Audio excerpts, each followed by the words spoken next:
Talk Sports. This is Talk Sports.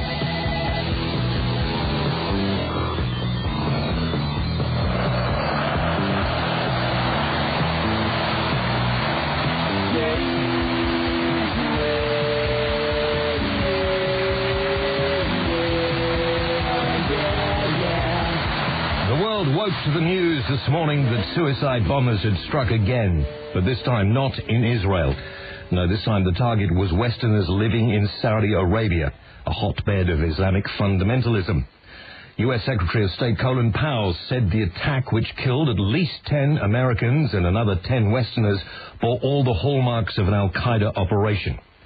It'll be interesting to hear the opinions of my next guest, who could have been responsible for this and other terrorist activities around the world. David Icke, in his book Alice in Wonderland and the World Trade Center disaster, pours scorn on the idea that Osama bin Laden and his henchmen were responsible for September the 11th. David, welcome to the studio. Hello, James. How are you doing? I'm all right. I'm a bit You look very good, actually. Do you? Yes, you look good. You look excellent. Well, let's start with there. Do you think that this latest atrocity today had anything to do with Al-Qaeda? Well, it's a big story and increasingly a blatantly obvious one. There is an agenda to take over the Middle East and move on through North Korea and eventually have a situation with China. These are not my words. These are from a document that was produced for the Bush gang before they came illegally to power. It was published in September 2000 by an organization called the New American Century. And in there, it talks about using Iraq. First of all, it talks about the need for this situation we have now with America taking over the Middle East and the Gulf. And it says that the situation with Saddam Hussein provides the, quote, immediate justification to do it. It talks about Syria, it talks about Iran, it talks about North Korea, and it talks about, as I've been talking in my books for years about, eventually having a conflict with China. Now, all these things are there, and the people who created this organization, the Project for the New American Century, are the very same people, James, who are now running the Bush administration. Cheney, Wolfowitz, the Deputy Defense Secretary, Rumsfeld, Jeb Bush, the President's brother. These are the people that are actually behind an organization that produced a blueprint which is now unfolding. Now, what else did it say? It said that this takeover would be slow, this is in September 2000, would be slow unless America had, quote, another Pearl Harbor. Are Americans privy to this information? I mean, a lot of these theories are abound, but you often wonder whether Americans themselves ever get to read anything like this. Well, that's a good point, because I've spent a lot of time in America over the last few years. And when I first went, I'm starting to get a little bit immune to it now, but when I first went, I was staggered at the lack of foreign news. If it's not in some way affecting America directly, you don't hear it. You know, when people watch CNN and things like that in Europe, that's not the CNN the Americans get, and therefore they are cocooned. The amazing thing about that is, you know, one of the biggest thing in the world, right, is soccer. Well, you know that. Doesn't touch the Americans at all. Well, they're getting a bit better at it now. You sent David Beckham over to America, and they would he could walk down the street in America, and they wouldn't wonder. Right, well, they're getting a bit better at it now. I mean, their women are very good. But the point is, at football, I mean. Well, no, they're very good anyway. Let's argue about that. Let me just before we move on, let me just remind those of you who like to do this sort of thing that if you want to check out David's website while you're listening to the program, you can do that. www.davidicke.com. David, D-I-V-I-D-I-C-K-E, all one word, and you can check it out there. I don't know what the C's doing there. You know, I never did work that out. Well. Didn't? No, I don't know. That's why people call me Icke and things like that. Yeah. Did you? But they have to put that in to get to the website. Yeah, they do. Okay. All right. So the conspiracy theory surrounding September 11th, first of all. So this was as far as you're concerned, this was the Pearl Harbor that motivated America to move on the Middle East. What did Bush call it? He called it our Pearl Harbor. Yeah. Exactly. Yeah. What I wanted to ask, what I find difficult to understand is coming from this angle. Today we saw, I think if you've watched any of the news today, we saw some of the most horrific pictures of bodies being exhumed from mass graves. Right. 15,000 more from this one site. Women with newborn children clung to their chests who'd just been clubbed to death or whatever. Yeah, we would have seen a lot of that in the last few weeks as a result of British and American bombing as well. Yeah, but this is just showing what Saddam was like. I mean, he obviously was somebody that we needed to get rid of, do you think? Well, you see, if we look at things in a black and white fashion, we're going to lose the plot because the truth is a serious shade of grey. Yes, of course, Saddam Hussein was a vicious dictator, but who put him there? As the CIA had to admit, it's appeared in papers like the Wall Street Journal over the years, it was a CIA-supported coup that put Saddam Hussein in there. He was the blue-eyed boy of the Americans right the way through the 1980s, right up to the invasion of Kuwait. In 1983, Donald Rumsfeld went to Baghdad. There's a picture of it. Shook hands with Saddam, and he went there as documents from the State Department that have come to light this year have confirmed. He went there for the Reagan-Bush administration to arrange for the supply of chemical and biological weapons, including bubonic plague, to Saddam to use against Iran in the Iran-Iraq war. Now, we hear this stuff. Oh, hey, what about the Kurds? He gassed the Kurds. Terrible. What did he do it with? The very chemical weapons that were supplied by people like Rumsfeld, Reagan, and Father Bush. Now, one other point about Rumsfeld. How many people realize that he is a director of a company called ABB, a German company based out of, comes out of Zurich, I think, that in the year 2000 supplied North Korea with nuclear technology. 2 years later, a director of that company, as defense secretary, is pointing to that technology and saying, we've got to sort North Korea out. What I'm saying to you, James, is there's two things going on here. There is the agenda for the global conquest, and it's a global fascist state which we're hurtling towards, a centralized global dictatorship. And then there is the movie that is designed to provide the excuses for that agenda to unfold. This is why you get the same people who are supplying to create the problem, and then in the movie version saying, look what they have, we must remove them. So yes, what country wants to be led by a Saddam Hussein? But what's happened here? We've replaced one dictatorship with another. That's all we have. The Americans and the British were never going to get out of Iraq as they said they were. The United Nations are not going to be able to force America and Britain to do anything now? Well, no, but I mean, let me just give you one of two things from this report that I'm talking about, which are extremely relevant to current events. This report says that in this conquest, in this takeover, it's going to be very effective to use key allies such as the United Kingdom. This would be the most effective and efficient means of exercising American global leadership, it says. Exactly what they're doing. And referring to your question here, it says that peacekeeping missions demand American political leadership rather than that of the United Nations. And so we're now in a situation where the United Nations is just looking on and being dictated to by, in effect, those that are controlling Washington. Who's controlling Washington? The architects of reports like this. This is a very long plan. Now, how do you get hold of the report, David? This actually appeared in the media.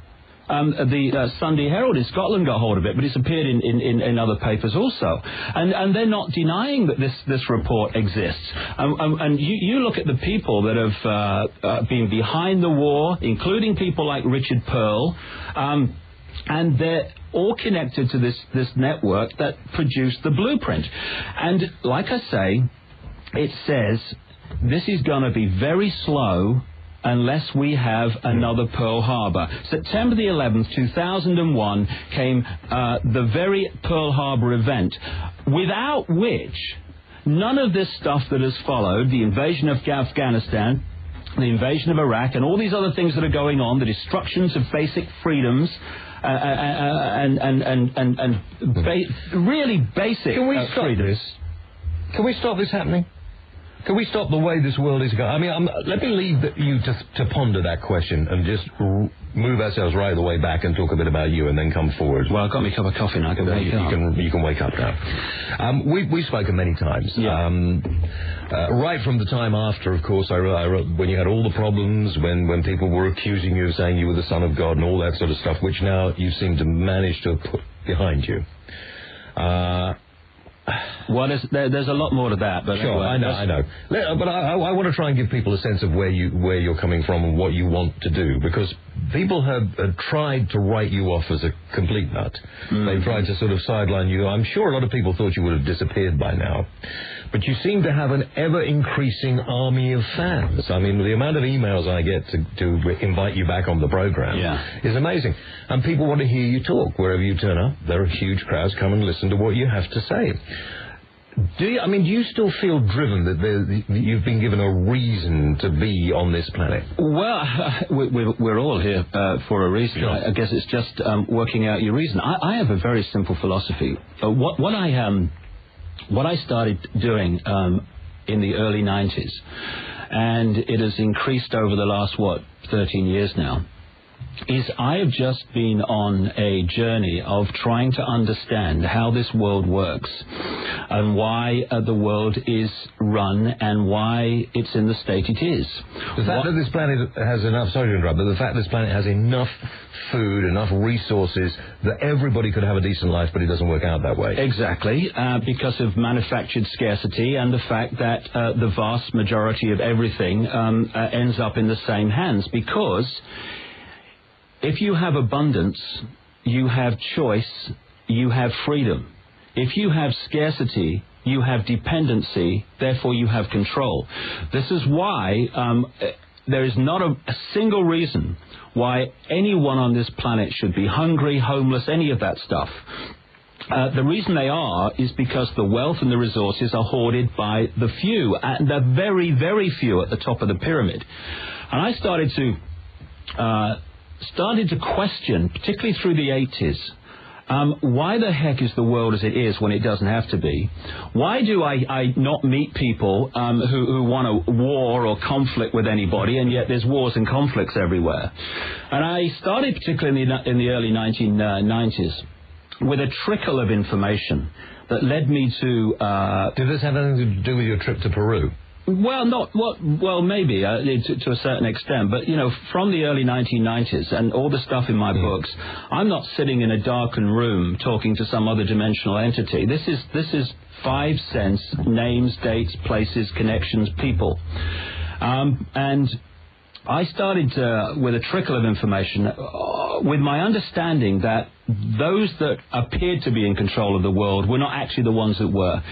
And over these 13 years or so, I've traveled to over 40 countries. I've talked to thousands of people from all walks of life. I've read and I've studied, and I've met scores and scores of other researchers around the world, coming from very different backgrounds, who are coming to the same conclusions.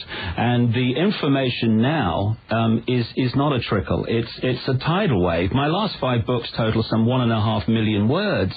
And, we seem to have this... Do you find it difficult to write these books, or does it just sort of flow freely out of you? Well, I mean, it's someone said that writing was 90% perspiration, 10% inspiration. Well, basically what I'm doing is putting a puzzle together, and what it takes to do that is to research an enormous number of apparently unconnected pieces before you can then start to put the pieces together and see the picture. And once I realized by the mid-1990s what the agenda was, what the end goal was, and the methods by which they are bringing this about, and also the way they've structured society. When you say they, who are we talking about? We're talking about a network of people who call themselves the Illuminati, illuminated ones, illuminated into knowledge the rest of us don't get. Nothing to do with the Illuminati that are mentioned in the Bible, or... Well, this Illuminati go back a very, very long way.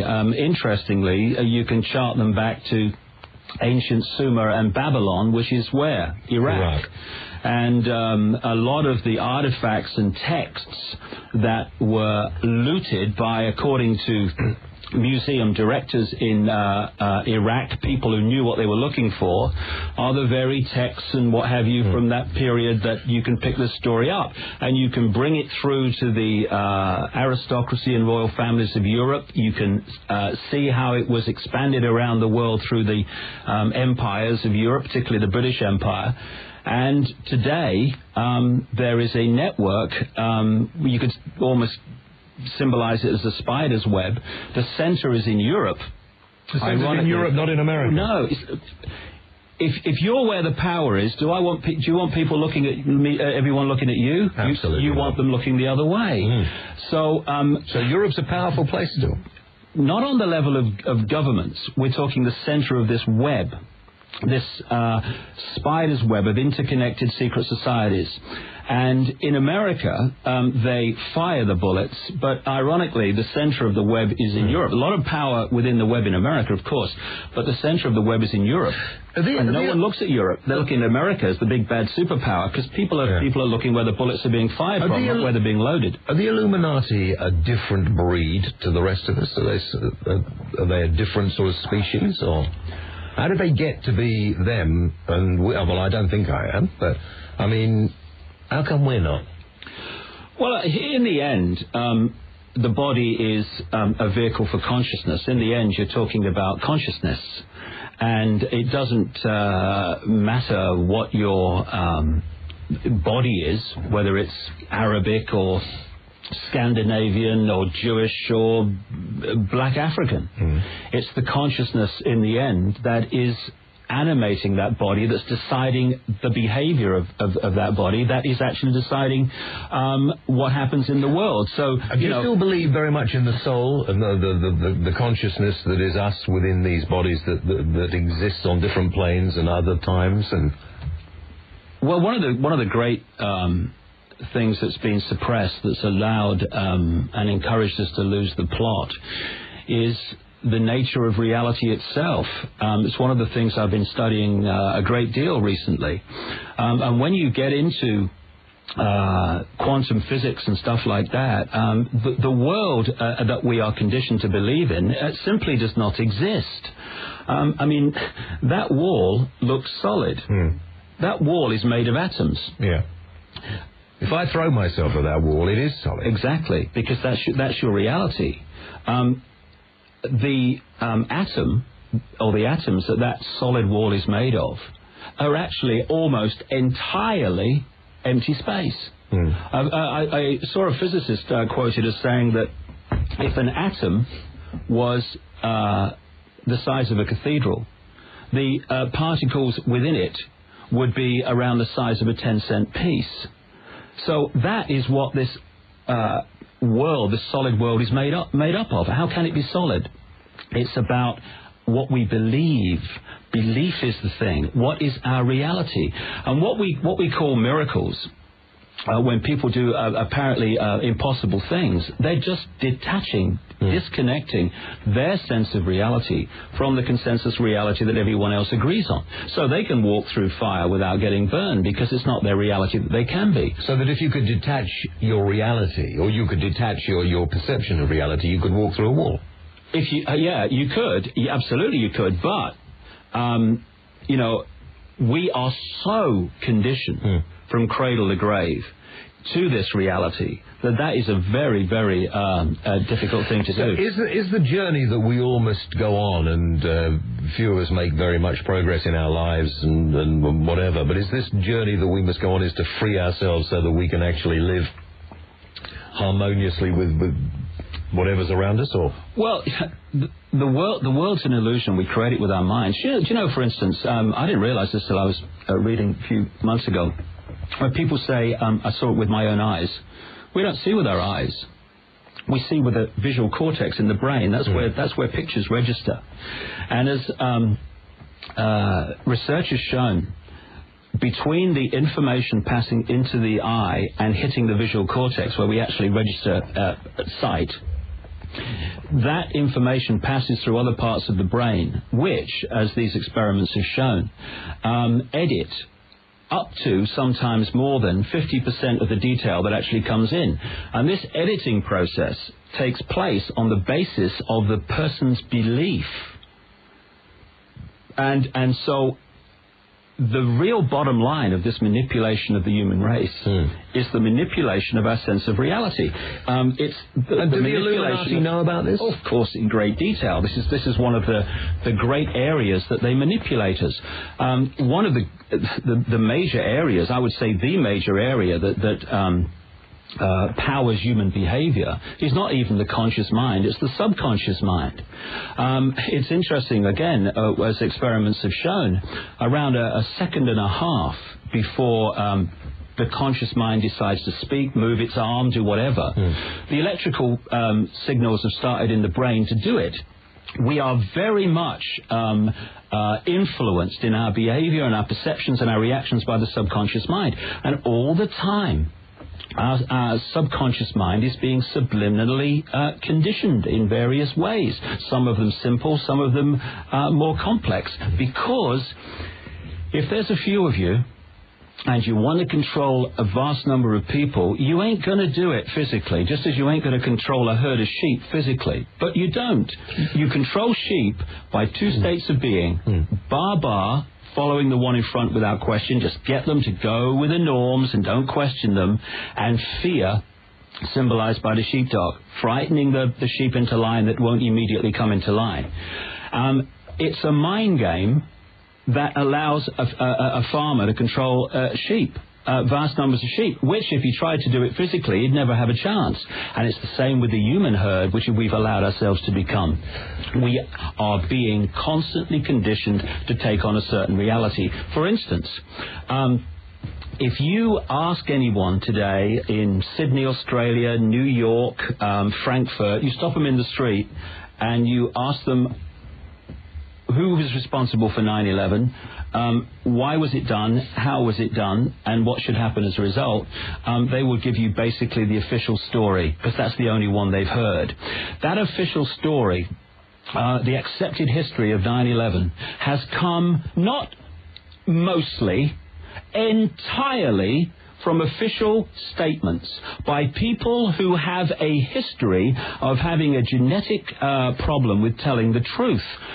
As even some of the mainstream media have done during the Iraqi war and the build-up, they've pointed out lie after lie after lie that have come out about the reasons for the war and what will happen as a result of the war. We've had chemical weapons of mass destruction. We've had Claire Short come out and say that she had assurances about UN involvement in the aftermath, which have been broken. What do you think of Claire Short? These guys lie. Just let me finish this point. They lie. And these are the people, James, who have given us the official story of 9/11. The consequences of which have allowed this agenda put together before 9/11 to unfold in front of our eyes. Okay. Claire Short, not obviously a member of the Illuminati. Claire Short and Mo Mowlam are classic examples of the level of freedom that we have in the world. We have the freedom to agree. And then when we don't agree, the system jumps upon us. When they were cabinet ministers, they were, oh yes, they're very talented people, very intelligent people, they're doing a great job. The moment they come out, because Mo Mowlam, if you remember, said basically the same, and they say that this is basically a dictatorship by president, not a cabinet government. Immediately they're mad. I mean, we had the deputy prime minister Prescott talking about Mad Mo. Just because she's actually saying things that this authority doesn't want to hear. And we've just had a mirror repeat over the last few days. The same thing was said about Margaret Thatcher, of course, and she was removed. John Major came to power, and he was removed eventually. Now we have Tony Blair, and it looks as if Tony Blair doesn't have an enormous amount of future at number 10. Does it? I think so. Really? I think, yeah, because what happens is people begin to sort of see that they're being manipulated. And once you begin to feel you're being taken for granted, which I think is what happened during the Thatcher years as well, then you just won't play the game anymore. I mean, so we do have this free will, don't we, still left, don't you think? Well, as a few people have said in their various ways over the years, there's none so controlled as those who think they're free. Thinking we're free and we have freedom when we're in a fundamentally controlled situation is probably the ultimate illusion. I'll tell you one of the themes that you pick up. It's one of the things I've talked about in my books over the years, is when there is a chosen one, the opposition leader tends to be not someone who is considered credible, a credible alternative. So when they wanted Margaret Thatcher, who came to power? Michael Foot. Who followed him? Neil Kinnock. They just weren't considered credible people. Now look at the two people that have faced Tony Blair. A reverse situation, and so we have a situation where I'm sure that a very large number of people in this country would like to get rid of Blair, but they look at the alternative and they say, well, crikey, what alternative is there? So presumably the Illuminati will find somebody, and it could be in any party, that we will actually think will make a better leader than Blair. The way it works is this, and you can see this over and over again. I mean, there's a lot of people in America, despite what the propaganda says, a lot of people, vast millions who have sussed this, they talk about the Republican Party because they realize that actually the Democrats and the Republicans are two masks on the same face. What you get is this is what I'm talking about in terms of the illusion of freedom, because if we're going to accept the control without realizing it, we have to be kidded that there is no control. So what you have is this situation that plays out again and again and again. You have the party in power which introduces the agenda, and the agenda is for ever more centralization of power, because for a simple reason, if a few want to control the many, to increase that control, they have to centralize decision-making. This is why these guys want a world government, world central bank, world army, world currency, microchip population. And that's their goal for global government, because then a few people are making the decisions that control literally everyone on the planet. And you think that'll happen? Oh, we're hurtling towards it. I mean, it's not just me. I mean, I've written this in my books over the years, but look what's happening now. We're now getting the blueprint for the Constitution of the United States of Europe that we were told was never going to happen. Because if we thought it was going to happen back then, we would not have accepted it. So I've just had a thought. So at this particular moment, we're all being told that we're living under a dictatorship. Tony Blair doesn't believe in consulting people. He's put an enormous amount of people into the cabinet that weren't even elected. Including Claire Short's successor. Exactly. Now, it looks as if we're going to be, and we're being told that he's running the place as a presidency, but we don't have a written constitution or anything like that. It looks like we will be begging to join some organization that gives us a written constitution, rights and everything else, and perhaps before we know where we are, we'll suddenly be told, listen, join Europe, come into the single currency, allow Europe to take over, and you won't have to put up with this sort of thing anymore. Well, that's one way of looking at it, yes, and I'm sure there's validity in that, but the agenda is for us to join the United States of Europe and to go in the single currency. About maybe 2 or 3 books ago. People won't vote for it now. Well, about 2 or 3 books ago. If you had a referendum now, they won't go for it. Well, and long may it stay like that. But 2 or 3 books ago, I was saying that Tony Blair had been brought in to take us into the single currency. That is what he's going to attempt to do. How's he going to change our minds now? Because at the moment, we don't like him much. Well, if you look at what happened back when we had a referendum to stay in Europe, you had the key people in the Conservative and the Labour parties funded to the tune of millions and millions and millions of pounds in their fund to say we must stay in. The people who were trying to make the case to the public to come out, they were dealing with peanuts in comparison. They got peanuts in terms of coverage compared with the others also. And the other thing that you'll have increased the closer it gets is you're going to have people from industry and business and the transnationals coming out and with all the fear stories of what will happen if we don't take this single currency and all this stuff. And you're going to have a massive propaganda campaign. And if you look, anyway, at the history of referendums in Europe, whether it's Denmark or whether it's Ireland, when they get the wrong result, James, they just wait a bit and have another go until they get the result they want. And so what we have, as I was saying earlier, is this situation in a so-called democracy where the party in power introduces the agenda, more and more centralization of power and all this stuff. And the party who's not in a position to introduce the agenda at that time because they're the opposition, they oppose the agenda, giving the idea that we've got some kind of political debate here. And then we have a farce of an election. The opposition become the government become the opposition. Now, the opposition that opposed certain things when it couldn't introduce them, now in government starts introducing them. This is what we've seen with the Labour Party all the time. And the party that was in government and now out, now starts opposing the agenda, like the Conservatives have done since. And in America, it's the same thing. Whoever's in power introduces the agenda. Whoever's ever out of power criticizes it. So we have this illusion that we're in a democratic situation of debate and choice. How many people do you think in total inhabit this Illuminati, these special beings who are there to sort of run the whole world eventually? It depends how far you go up the pyramid. I mean, when you're at the level of the Bush family and even people like Cheney and stuff like that, you're still nowhere near the top.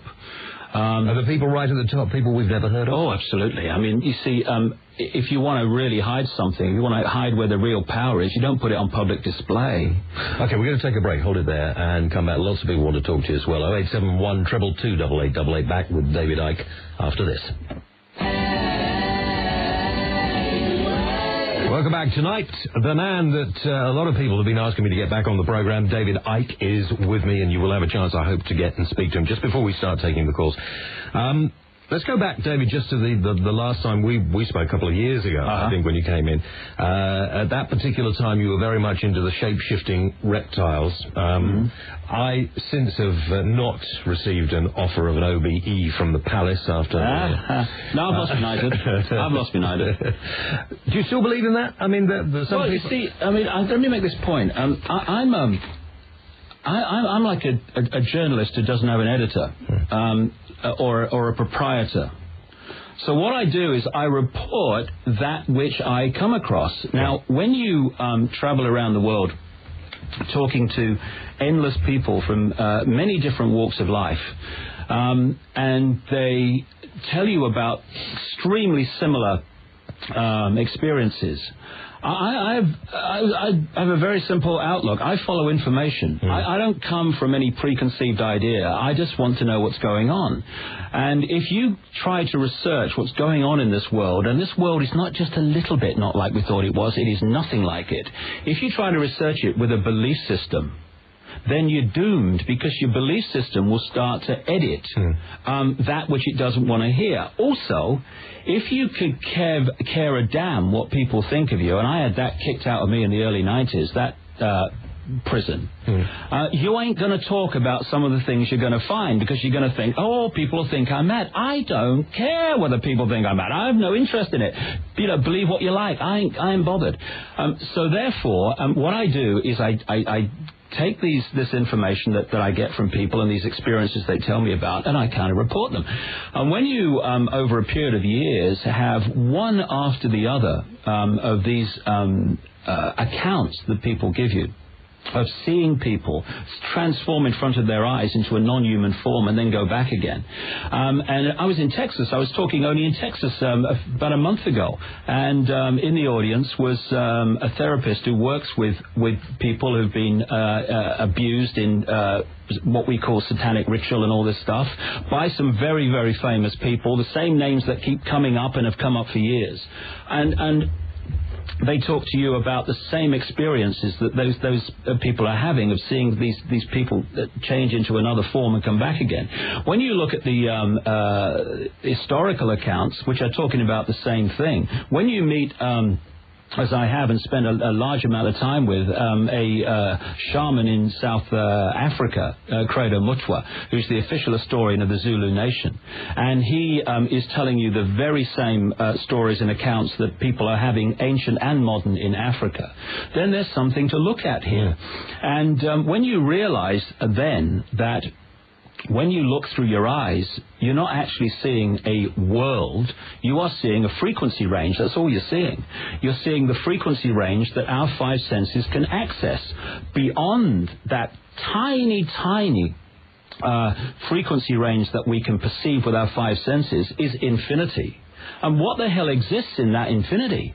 And let me just get this over. So in infinity, and we were talking to Lawrence Gardner, I don't know if he was on the program last week, who was talking about something similar, that infinity is on this planet. We don't have to worry about the universe, but surrounding this planet, on this planet, there are many more dimensions than we understand. Infinite dimensions. Yeah. And they're sharing the same space. This is the point.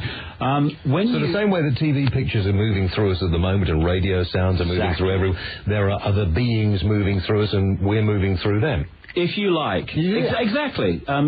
Because it's like if you take your body to your five senses to be talk radio or Radio 1 or whatever, those five senses tune us into a certain frequency range of consciousness.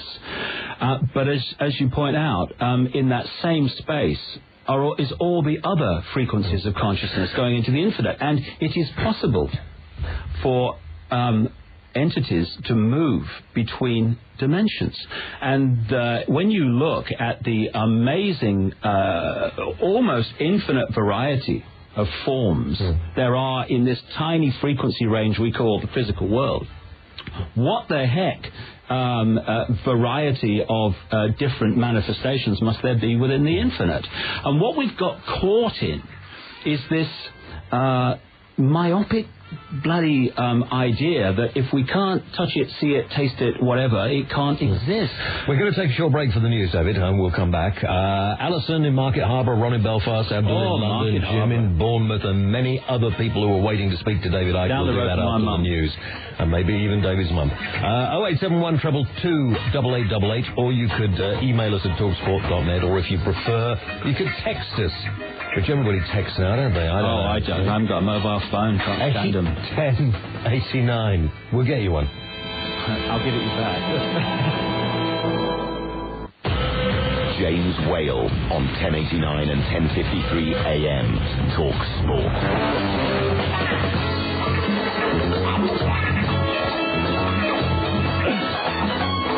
Okay, welcome back. I'm sorry about the news. There's a little technology that seemed to take over.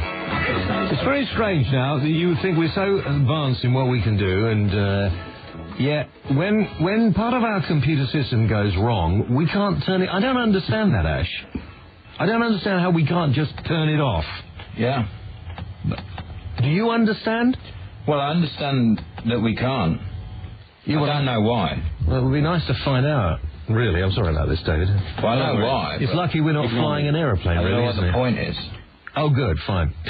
David Icke's my guest. I think we're going to take a few calls first before we do anything else, David. All right, so if you want to put those headphones on or hold them up there somewhere, we'll go to Alison, who's in Market Harbour, which is an area that David knows well. Or down the road from Leicester, yeah. Alison, you're on the air.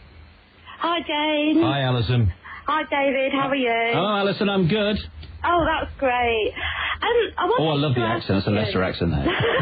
Hey up, me duck. Hey up, how are you doing? All right, me duck. I wanted to ask you, I became interested in conspiracy theories about 13 years ago when I was introduced to a born-again Christian who was very interested in the works of Barry Smith. I don't know if you've heard the New Zealand guy, yeah. Yeah, he was talking about some of this a long time ago. Right, that's right. So I read quite a lot of his books and watched his videos, and sadly he's died now. He died last year. But I'm really interested in the microchip and the 666 and the Book of Revelations, and I was just wondering if you could sort of give me any inkling on how long you think it's going to be before this is going to happen. Well, it is happening. I mean, let me say that, a lot of people from the Christian point of view look at this information and they put a biblical kind of angle on it. I don't come from that direction, but no, I'm not really interested in it from a religious point of view. But I do believe that since I started reading this stuff and then read the Book of Revelations and everything, from a religious point of view, I have no interest in religion. It was just something that I was reading and got interested in. Hang on, Alison. Let's get David to answer this. I mean, what you're saying is you're worried about when it's going to happen. Yeah. Well, the fact is it is happening. Over the last 13 years, there's been a constant theme in my research into the agenda, and that is the jewel in the crown of this agenda, which is a microchip population. Now, when people first started talking about this, it sounded really kind of far out and science fiction, all this stuff and what have you. What's happening in America now are thousands and thousands of people are being microchipped since 9/11 with some bizarre idea that it's going to protect them from terrorism. And the chip being used is actually one that I featured in a book called Children of the Matrix. And it came out and there was reaction against it. Hey, microchip people, what are you talking about? Then came September the 11th and suddenly the thousands of people are actually being microchipped. Now, about 1997, I was asked to meet through a third party, a CIA scientist in America, who joined the CIA thinking he was serving his country, as many people do, and then realized that this agenda exists, and they didn't want his genius in the area of magnetics and what have you to help people, but to advance this agenda. And when I met him, he told me that he had, after a while, when he'd realized what was going on, he had rebelled and refused to work for the CIA. And he said that he remembers in this rebellion period leaving home one day, and then he has no recollection until he woke up on a medical-type bench in a room. And when he got his faculties back, he realized there was something stuck to his chest. And as he was telling me this story, he was opening his shirt. It was at his home where I met him. And on his chest was this, it was like a see-through shampoo sachet. And in it was this orangey golden liquid. And he said that they're called patches in the CIA. And he said enormous numbers of scientists who are working for the CIA against their will in underground projects and what have you are patched. And what's in the patch is a drug that their bodies need to survive. And these patches have to be replaced every 72 hours or they start to die. And when he rebelled again, when he was patched, they took it away and he started to die in a very horrible way until he agreed to work for them again. Now, the reason I tell you that story is not just because that's what's happening in the world we never told about, but what this guy said to me was, if people say no to one thing, he said to me, tell them say no to the microchip. He said, because people, even people that are aware of the dangers of microchipping, are seeing it at the level of electronic tagging. So you think that because I always thought, what a great idea. Now, tell me I'm wrong. What a great idea to have all your information, your medical history and all your medical notes, everything, all your employment numbers and everything else on a little microchip inserted under your skin. You wouldn't have to worry about where your cards are. Great idea. Blood type, the whole lot. Absolutely great idea. And that's how it's going to be sold. That's how it is being sold. They're not going to tell you what it's really about. They're going to sell you the movie so that you think, hey, good idea, get chipped, hey. And they've started the process of introducing it through microchipping domestic animals. And like I have my dog microchipped so I can take him abroad and bring him back. And what they're saying is, in America, microchip your children, you'll always know where your children are and all this stuff. Now, that's the movie level to sell it to us. So are they microchipping their children in America? Of course, they're microchipping themselves. There's thousands of people that are lined up to get this chip, because it's called Digital Angel, and which I feature in one of my books. Now, what this scientist said, let me give you the other side. Sorry, I'm sorry, but and you saw this guy with your own eyes with this patch on his chest. Oh yeah, I spent hours with the guy. Right, okay. And he was a lovely man, and he was. I mean, how do you feel? Frightened? He must have been. Terrified. I mean, he's got kids. He doesn't want to die, and he's got caught in a web that he can't get out of. And if they found he'd spoken to you, which now they know, because you've mentioned it, and as we all know, everybody listens into every broadcast that's going out, will they be able to find him, do you think? Well, I've never mentioned where I met him, and I've never mentioned anything about him except what he told me. But what he said to me is, tell people what's going on. But the point I'm coming around to is this. One side of it, you say, oh, yeah, great idea and all that stuff. What is it really about? The part they don't tell you.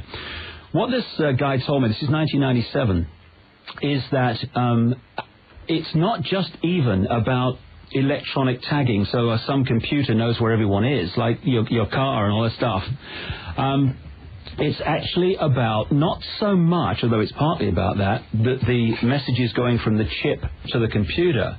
He said what it's really about is the messages coming the other way. He said to me that outside the public arena were microchips that were so small they can be inserted through a hypodermic needle in vaccination programs. And they you could go in for some sort of injection and they could stick in the microchip, then you wouldn't even know. And the person doing it wouldn't know either. What he was saying was that the technology, once you're microchipped, allows you to be emotionally and mentally manipulated and physically affected by the pulses going to the chip from the computer or wherever it is. And, I remember years ago when I was on the phone to get another satellite channel, when I had satellite television. And I talked to this guy up in Scotland from the Isle of Wight, about as far as you can get away in Britain. And what I expected was he would take a credit card number and put another card in the post. Right? So I'm there, and I told him what I wanted, and he said, look at the screen and tell me what's happening. And the new channel came up, right? And I said, how do you do that? He said, I've just reprogrammed the card in your machine. In front of me, in my front room, from Scotland, where he was. And that worries me. I mean, the same thing, that if you have satellite television, you have a connection that goes into your phone line, so they can feed you movies straight down the phone line into your home. What can't they do? Well, what this CIA scientist was saying is that basic principle of rewriting that card from a great distance is the same principle of what these microchips are really about, affecting us by affecting the chip from a distance. And practically everybody has a credit card with a microchip on it. Well, that's a stepping stone towards it. You see, there's two major techniques that are used to advance this agenda of global centralization of power. One is the one that I've called problem reaction solution, which is what 911 was. You create a problem, you blame it on someone else, you get the public to react to your problem, do something must be done, and then you offer the solution to the problem you covertly created by changes in society and legislation. And the other major technique is what I call the stepping stones technique. That is, you're going from A to Z, but if you go from A to Z in one leap, people are going to look up and go, hey, what the heck's going on here? So you go from A to B to D to H, and we're seeing the stepping stones of centralization and the stepping stones to the microchip. Alison, in answer to all that, we're there nearly. Right, but what can we do about it? I mean, I don't want to be microchipped. Well, don't be. I mean, this is the point. So how do you get the choice? But you could have been, when you go to a doctor, as you say. On that level. But consciously, we have to not allow these things to happen to us. But the only power... Can we beat this thing? The only power that is used to control us, James, is the power we give away every day. And the way that we concede to divide and rule and blaming each other and fighting among each other down the fault lines of race or political creed or religion and all this stuff. And that divide and rule allows the few to control the many. If Bush came out on the White House lawn and he said, we've had a discussion, this is what we're going to do. If enough people said, no, we're not, he has no power. His power is in people saying, okay, then the president said it, so we better do it. We need to start taking control back of our lives and saying no. Human beings are inordinately lazy. We're all lazy. We'll all take the easy option. So, unless we're really backed into a... Yeah, but the vast majority... I accept that, absolutely. And that's why we've got in the mess. Alison? And if we don't reverse that... We're lazy. If we don't reverse that, we're going to be in a global fascist state in 5 years. Well, it's all very sad, Alison. I don't know what we can do, except whenever anybody says you must do this for you say no. I don't do it, James. And ask this question. This is another thing that I've learned over the years. When something happens in the world, be it a terrorist bomb, a 9/11, what has happened today in Saudi Arabia, ask the question, who benefits? Who benefited from 9/11? The people who died in the Twin Towers? No. The people who died in Afghanistan as a result of the official story being accepted, 5,000 civilians at least? No. One group of people and one group of people only benefited from 9/11. Anyone that wanted to have an excuse to take over country after demonizing them through the media, and anyone that wanted to take away basic rights to freedom and privacy, all of which have happened as a result of 9/11. Thank you, Alison. Okay, thank you. See you later. Bye. Jim in Bournemouth, you're on the air. Through to David Icke. Hi, Jim. Hi, I'm David. Hello, Jim. David, hiya. Listen, the last time, I sort of seen you were a babyface BBC sporting guru. Oh, I know about Hero. And then a couple of days later... Guru, I think he said. Guru. Yeah, Guru. Oh, yeah, Guru. A couple of days later, you were talking to God. Well, that is a very, very long story, which I have talked about many, many, many times. And I see no point in going into all that stuff again. We're talking here tonight about the future of this world in terms of us having any freedom whatsoever. That's what I've come to talk about. Right. Okay, Jim, so what you'll have to do is read some of David's books to get you... But I did. I've read them. Okay, well then... The problem that I still keep coming back to is, David, why the transition? And what is it you seen, like in that short space of time, that you should convince us that we should follow you? You've said... you've lost the plot about me, mate, even if you ever had it, by using the word convince and follow. Right. The problem that we've got ourselves into is because people follow. We don't need anyone else to follow. We need people to start thinking for themselves and coming to their own truth. David, unless somebody gives them a lead. In terms, that's why we got in the mess. We have to start taking the lead ourselves. Because you had a very secure job. Yeah? You still listening? Yeah, go ahead. You had a very secure job. You were an expert commentator. You were a sporting guru. And then all of a sudden, you decided that you would toss all that and tell us, what you're telling us now. So? And, are you a bit of a prat, actually? Because from being a serious commentator on sport, which was what the BBC... Jim, normally when you phone in, Jim, you make an intelligent and serious point. I mean, okay. I think your point is that why was David so stupid as to give up his high-powered, well-paid job and do what he does now? No, really. No, really. Oh, wasn't it? I think he was going nowhere in the job that he was in. I see. And then he thought... So your pure motivation was to ring up and insult him. All right, thanks, goodbye. Well, Jim's going nowhere either. But I want to make this point, because he used many words that were ludicrous about me, but one of them was convince. The last thing I'm trying to do is convince anyone of anything. This world is full to overflowing with people going around trying to convince others that their view of reality is right. I am simply communicating information that doesn't normally get into the public arena, and what people make of it is entirely up to them. Once I've communicated it, it is of no interest what they make of it. Why? Because it's none of my business. Okay. Abdul in London, you're on the air through to David Icke. Hi, Abdul. Hello, James. Am I on? Yep. I've been a long interest fan of David Icke for a long time, and I just wanted to ask him a few questions, if that's okay. Yeah, go on, go ahead. I'm a teenager, and I was wondering, I've been studying the Illuminati for a very, very long time, and I've noticed that they have a certain plan that David Icke was trying to explain right there. But it depends more on the future generation, doesn't it? Really, hello? Yeah, go ahead. Yes, mate. The future generation is the one that they want to corrupt. I've noticed as a 16-year-old that the people of my age are becoming very, very corrupted, and it's like going out on the weekends and drinking, and this culture that has developed as just like we're basically like animals nowadays, right? Well, one of the sad things is that the young generations today are hit with more sophisticated conditioning and manipulation than ever, because the means to do it is getting more and more sophisticated all the time.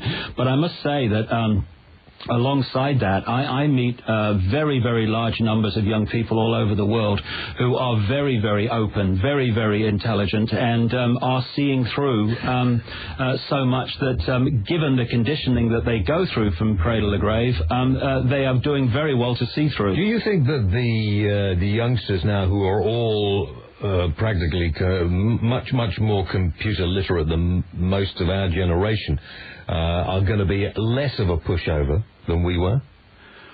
Well, I do hope so. But, I mean, I would make this point that we're not looking at some future generation here. We're not looking at what about the children. We're actually looking at this being introduced now in the next few years. But the more that people have been involved in the internet, which is one way that this information can and has circulated in the last few years and woken more and more people up, the better. Because although there's, of course, on a vast web of information, there's going to be a lot of rubbish on it, there is some very, very good sources of information on the internet now, where you can get another view of current events that you don't get through CNN or the BBC. Okay. Abdul, thank you for your question. We're going to come to Lou, then we're going to go to Lynn. If you want to join us, 0871 222 8888. David Icke is my guest tonight. Lou in Essex. Hi, Lou, you're on the air through to David Icke. Hello, David. Hello, Lou. My question is about turquoise. I know that people used to sort of mock you quite a lot for what you believed, but I think I read on your site that there's recently been some proof that it actually does have a positive effect. Well, the whole turquoise thing. I remember someone writing to me and saying it's just a manufactured color. We tell the Native Americans that. Color is a frequency, and therefore colors affect people in different ways. How many times do you see someone in a certain color and their face is completely washed out? They put another color on and suddenly, they're brimming because we are frequency fields, consciousness, and everything's frequency fields, and so is color. They represent different vibrations, different frequencies, and so they affect us in positive and negative ways depending on the way we interact with them. I remember when I first met Credo Mutwa, he was head to or neck to foot in the most bright turquoise you've ever seen. And a lot of these native peoples around the world focus on that color because it has a very, powerful effect. But then again, other colors do too. But Native American jewelry, that turquoise. Absolutely. It's very much dominated by turquoise, yeah. What do you think, Lou? I think it's interesting. I've noticed that recently turquoise has become really fashionable and lots of celebrities are wearing it and things, and it seems to make people feel quite confident and calm. I shall sue. No, I don't wear anything like that anymore. It was just a period that I went through, a period of amazing awakening, which took me from seeing the world in a very, very small way to seeing the world in a much bigger way. It was a very, very painful transition, I'll tell you. How do you answer that, the criticism, David, that people give you? That, you know, you come up with different theories, sort of nearly every year is a different theory and a different thing that you've found to tell everybody, and that you keep changing your mind. No, absolutely not. What actually happens is it's like building or putting a cake together, if you like. Yeah. The layer goes on layer, goes on layer, goes on layer. I started off with this in the early 90s, understandably, just focusing on what you might call the 5 sense level of it. The names, dates, places, the structures of manipulation, what the goals were, what the techniques of manipulation were. And as I followed the story and followed the journey, it was very clear that you had to go beyond this frequency range we call the world before you get anything like to the point where the manipulation's really coming from. So the next year you will know different facts. You were telling us more stuff. And I'm just putting a book together at the moment, actually, which is very much in line with this question. It goes through the different levels, the level of the 5 sense manipulation, the interdimensional manipulation, and in the end, the fact that the whole thing's an illusion which we're creating with our minds. I mean, so one day we might wake up and find out it's all been a dream. This is a dream. This is a dream. This is as much. So when we die, this is as much a dream as the ones you have at night. When we die, and this is the earthly body goes, does our spirit inhabit something? Is that it? Or we wake up? What when our consciousness is operating through this 5 sense physical form, we get locked into the 5 sense frequency range, and that's where we perceive the world from. When we leave the body, we leave the 5 senses, we start perceiving reality from a different point. Some people describe it as moving from this frequency or this dimension to another one. That's not one way of putting it. So when basically our reality changes, we step out of the spacesuit, so we start to see reality in a different way, and we're not stuck in this dense. It's not really dense, but we believe it is, so it appears to be, this dense physical world, which is, compared with when we're out of it, it's like trying to operate in treacle. So these stories of people, I've interviewed lots of people who talk about psychic flying, who leave their bodies. I mean, I've had an out-of-body experience. Out-of-body experience, yeah. Yeah. So I'm absolutely convinced that you can operate and live in a different plane. Sure. And it's as if nothing is solid. It's not. Okay. It's an illusion. Lou, thank you for your call. When we leave the body and we leave the conditioning of this 5 sense world, that's when people have out-of-body experiences and they realize that it is an illusion. When science... We're coming to Lynn next and then to Stephanie. You're very popular with women, I know, Sue. Oh, really? Or maybe women are more tuned into this sort of thing than... I don't know, it's interesting. When the scientists... And they're beginning to catch up now with the new science that is coming out. Absolutely. I mean, the microtechnology, the fact they can break down atoms, they can move through things into the... Science is going to catch up to all of this very fast. Well, the Illuminati are then not going to be able to control so much, surely. Well, it depends what the level of knowledge of how to use this information is that you're working on. And there are some excellent books around now that have come out over the last few years, written by physicists who are making the obvious connection between what you might call mystics and people like that have been saying for thousands of years about the nature of reality. It's an illusion we create with our minds. And we create the illusion basically on the basis of our beliefs. And that's what quantum physics and subatomic physics is now confirming. I mean, how many people realize that the outcome of experiments on this subatomic level is affected by the beliefs of the scientists conducting the experiments? I didn't know that. Oh, there's an excellent book by a guy called Michael Talbot called The Holographic Universe, which is a little compendium of many of these things. It's very, very good. It's been out a few years now, and there's some other very good books as well. Because this world and our bodies are actually holograms which we create with our minds. What a hologram is, like a three-dimensional photograph that seems three-dimensional but isn't. It's an illusion.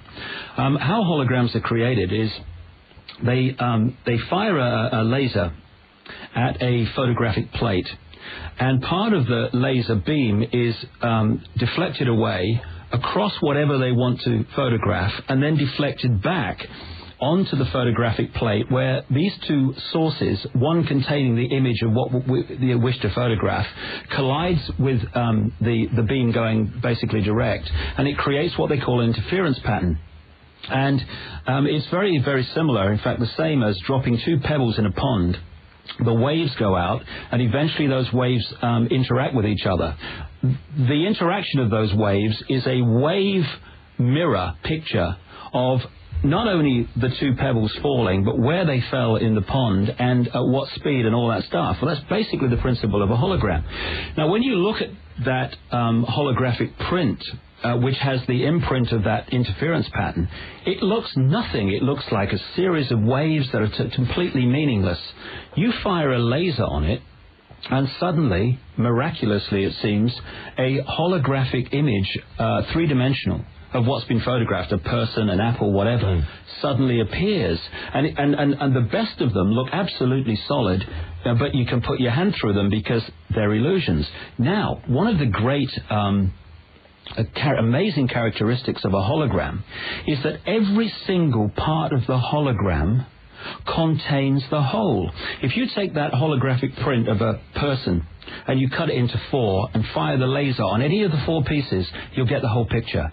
Now, because holograms contain the whole at every level like that, that's why reflexology and some of these other alternative healing methods can find points on the feet that relate to every organ in the body. That's why acupuncture and other forms of healing can find a point on the ear that affects every part of the body. That's why all the information to grow a whole body is contained in every cell. It's because the body is a hologram, and therefore every level contains the whole. The increasing supporting evidence that the world is actually a holographic illusion that we're creating with our minds is enormous.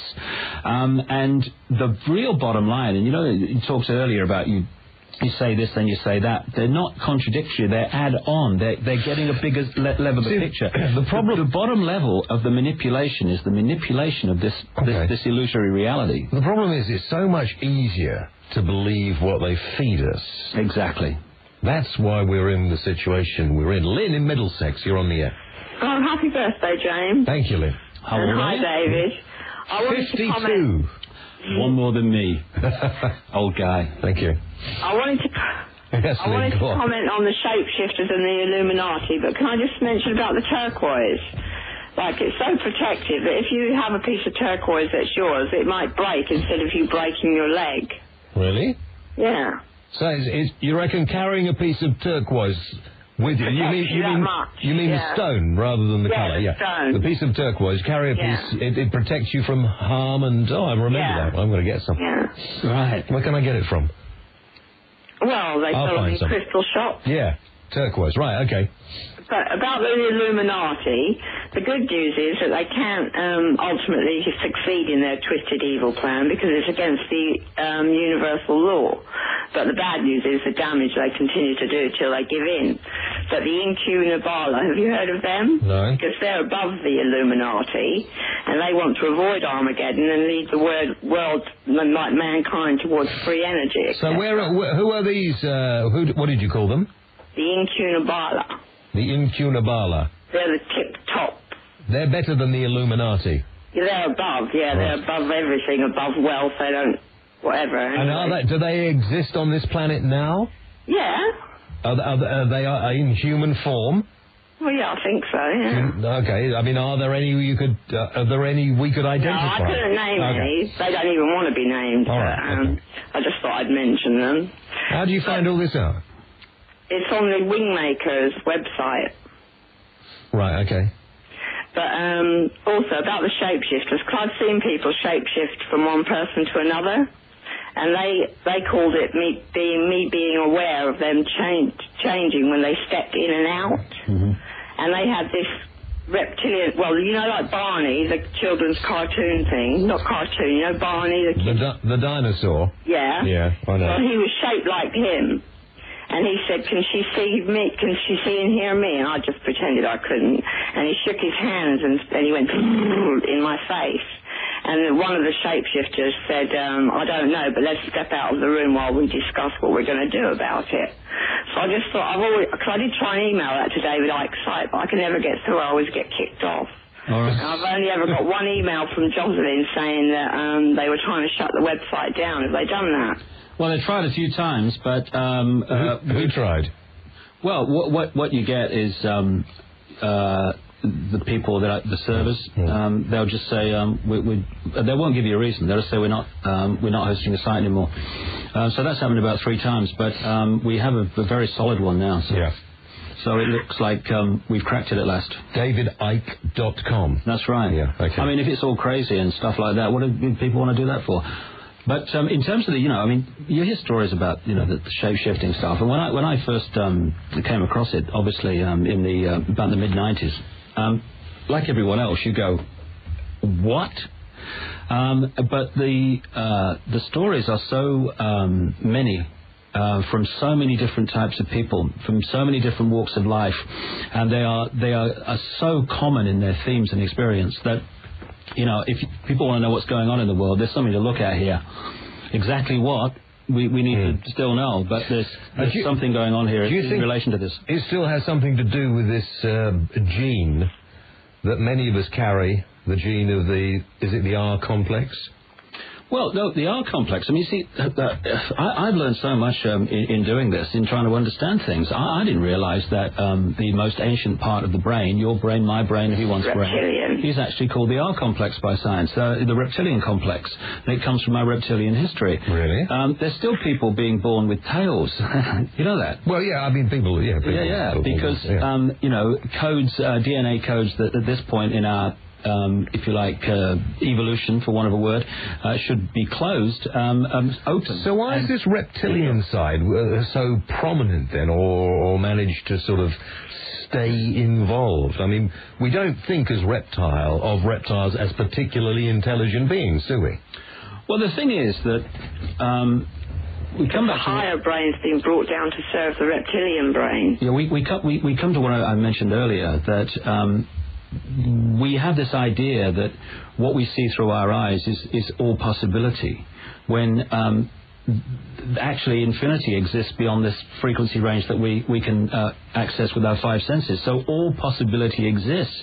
And, when you look at the fantastic variety of forms, why shouldn't there be a form that is a reptilian in its visual appearance, but actually mentally very, very intelligent? Of course, if all possibility exists, that possibility also exists. And when you talk to people like Credo Muchwa, who was initiated into black African secret societies that were created when the Europeans first came into Africa, and people like Cecil Rhodes, in the words of Credo Muchwa, they wanted to milk the minds of the shaman, find out what they knew, and then kill them so that it wouldn't be passed on.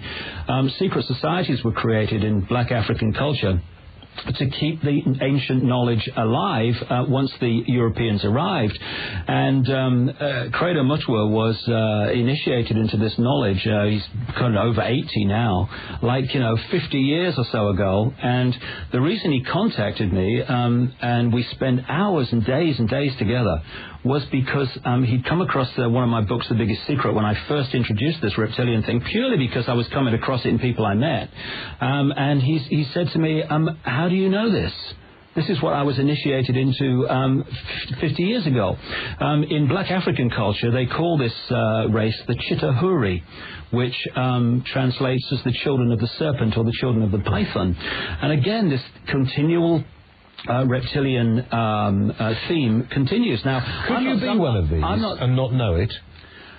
Or would you know it? See, all I can tell you is what people tell me.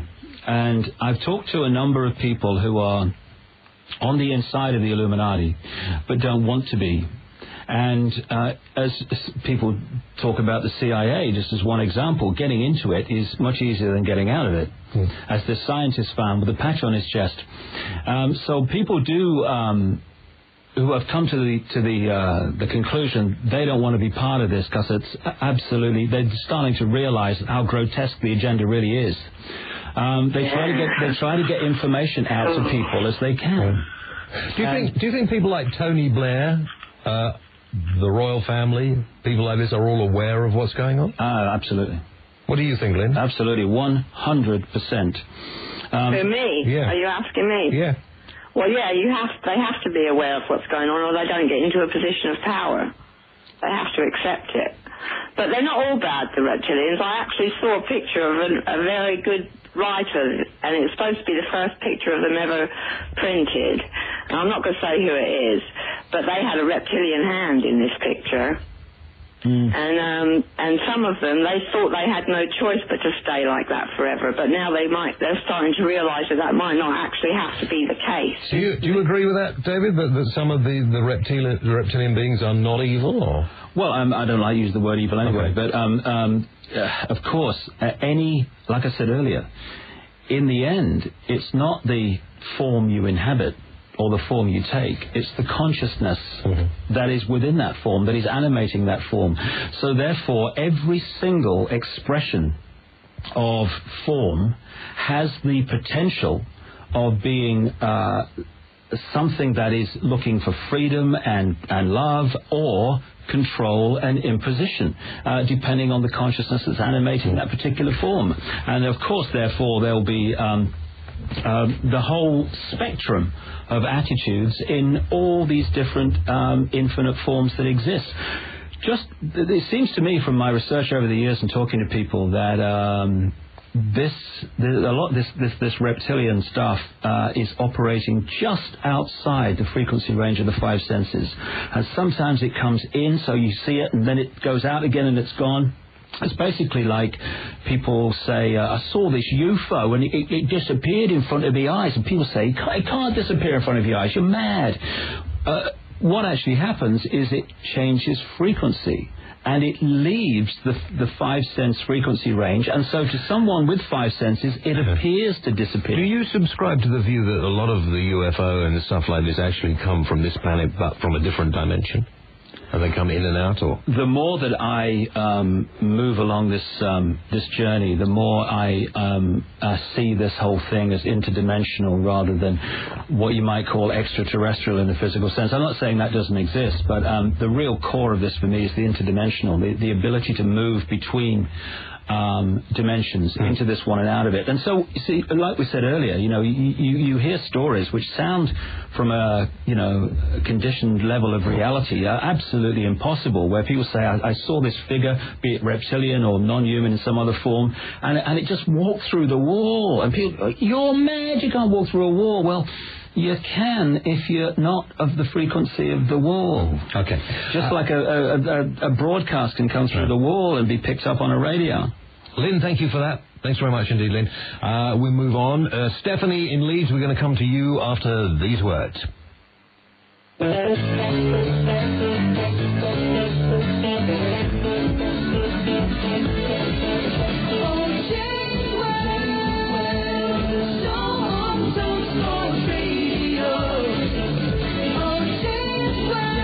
Okay, welcome back. The James Whale Show's tonight's special guest is David Icke. Stephanie in Leeds.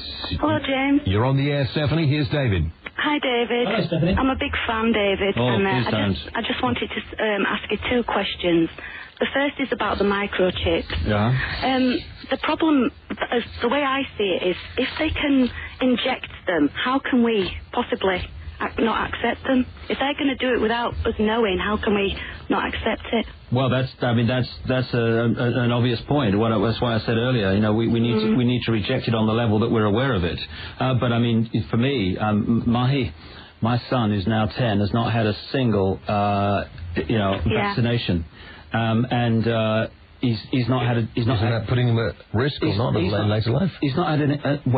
You start looking at the real background of vaccinations. I'd be putting him at risk by giving them to him. He's not had a single illness through his childhood. He's 10 years of age, and my other son does not have them either, and it's the same story. You see, we have an immune system which, when it's in its power, is capable of fighting off almost anything. That's what it's there for. It's when it's overloaded or suppressed, that's when we're in trouble, because it cannot cope with the things that are affecting the body. And these vaccinations affect the immune system. And so one thing is, bring it into vaccinations. That's where I'm coming from. But, I mean, all we can do is be aware of what's going on and react to it as best we can. And I feel myself, and it's happening in America, that it's not just, these tiny microchips they're talking about. They're actually looking for, the kind of ones that are being introduced in America as well, that have been massively promoted on mainstream primetime television shows like Good Morning America and all this stuff, on the basis of protecting yourself from terrorism. How that's going to protect you from terrorism, I'm not sure I can work out, but that's the basis on which it's being introduced. Stephanie, you've got a question about SARS, haven't you? I was going to say, it's actually been mentioned on Richard and Judy as well, believe it or not, and the Tonight Show in Britain. Yeah. The other question was about the SARS virus. I was wondering if what are your views on the SARS virus? And, there's been a lot of questions and hype about the AIDS virus being man-made, and I'd like to know his views. Well, I've not researched the SARS thing to anything like the extent that I would offer an opinion, and I think when you talk about things you haven't researched, it's ridiculous. But I will say this, that the four-letter word that controls the world is fear. The more people are in fear, the more they look outside of themselves for people to protect them from what they are manipulated to fear. And there is a mass manipulation technique which goes under the name of future shock, among others, and that is to bombard the population with so many reasons to be fearful that basically they become docile and they just give all their power away, looking for people to protect them from all these fears. As we all have done to a lesser or greater extent since we've been on high alert, or not so high alert, for terrorists. So, I mean, look at what's going on in the world today in terms of future shock. You've got wars, you've got a constant fear of terrorism, you've got people that won't fly because of fear of terrorists, you've got the SARS thing. Are they going to get me with a bomb, or am somebody going to cough on me? I mean, what's going to get me? Relax. Once you concede to fear, you're buggered, basically, and they know that. And so we have a society that is based on fear. I mean, even down to simple things, apparently simple things like road traffic cameras. People can't even relax in their car anymore because no longer do you have a traffic cop sitting on the side of the road who has at least some leeway of assessing a situation and thinking, he's breaking the limit, but it's not dangerous and all this stuff. Now you have a camera that says, boom, gotcha, no matter what the circumstances, 2 in the bloody morning when there's no one around or whatever. And that's absolutely what the Illuminati want. They want to take away the use of people's minds to assess the situation. I just thought, in 1984, I remember sitting where I'm sitting now, I seem to have been here for years, talking about, 1984, and it's not really like George Orwell predicted, is it? Here we are in 2003. Yeah. You can't move without being on a camera, without somebody knowing exactly where you are through your mobile phone, although you don't have one, or the microchip in your credit card, which I believe you can actually pinpoint people with. It's here already. We are completely observed. People know our bank details because they're all on computer. Every single thing about every single one of us is known by whoever up there wants to know it. Yeah, I'm talking at the Brixton Academy on June the 7th, and actually on the posters for that event, it actually says, Big Brother is not coming, he's already here. And he is. And every single day that passes, Big Brother gets more and more and more control.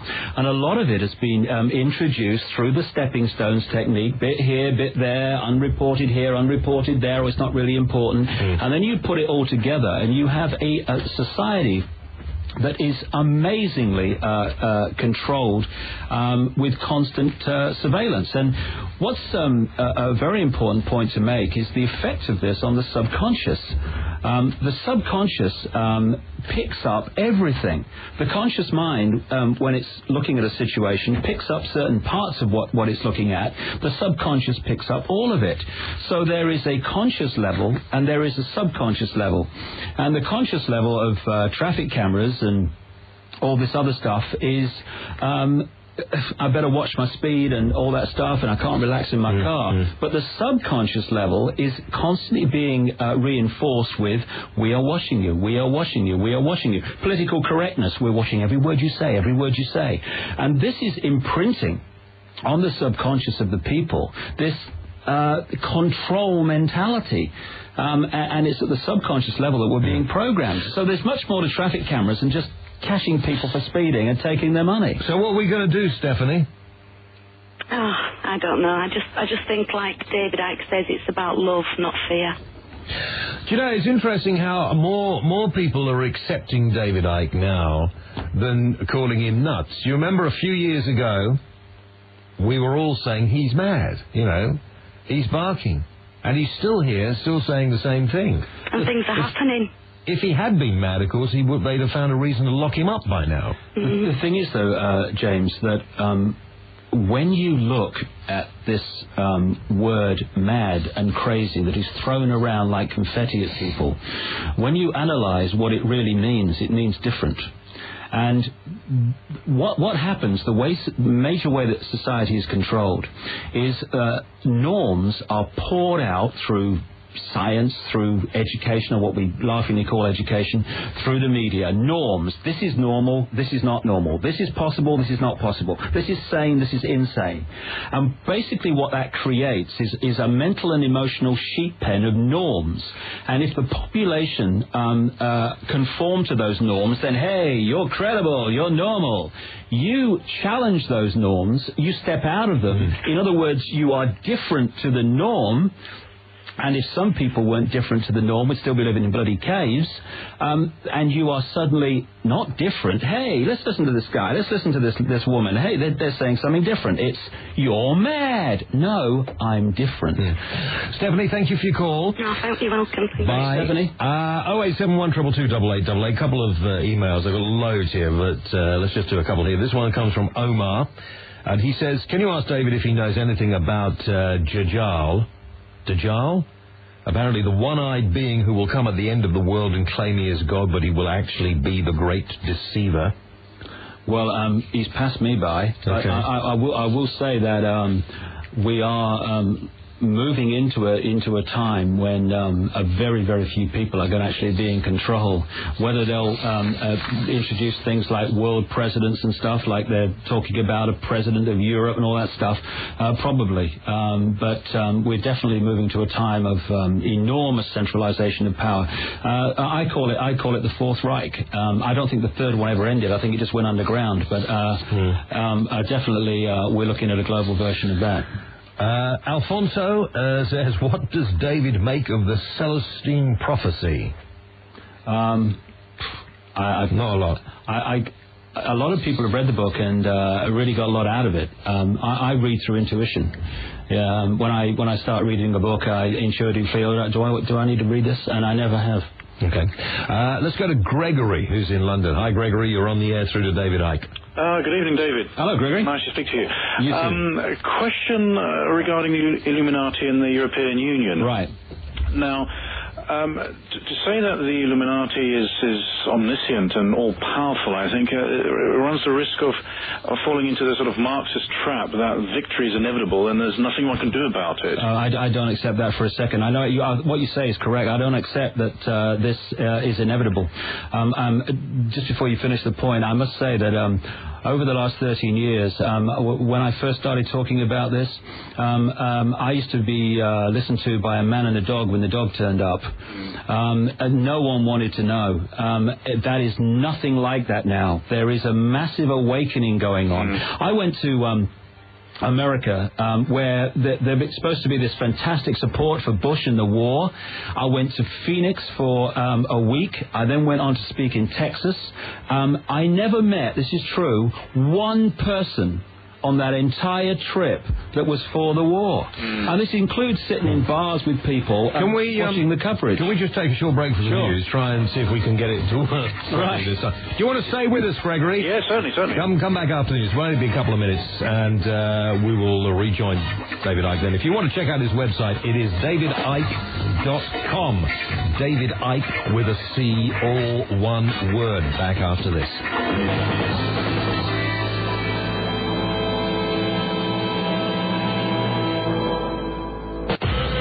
James Whale on 1089 and 1053 AM. Talk Sport.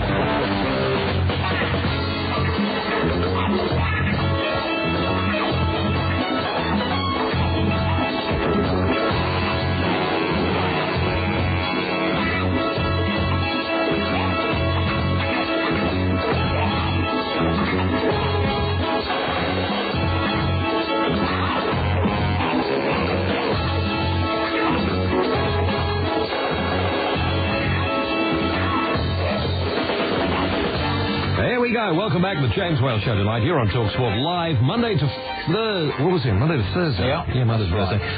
Thank you very much indeed for joining us tonight. David Icke is still with us. It's a David Icke exclusive on the programme tonight. We've got Gregory in London. If you want to join us, 0871 222 8888. Gregory. Yes. Remind me where we were, Gregory. The ball was in your court. Well, it's... Yeah, you're talking about European Union, Greg, right? Yes, and the inevitability, and that the victory of the Illuminati is not inevitable.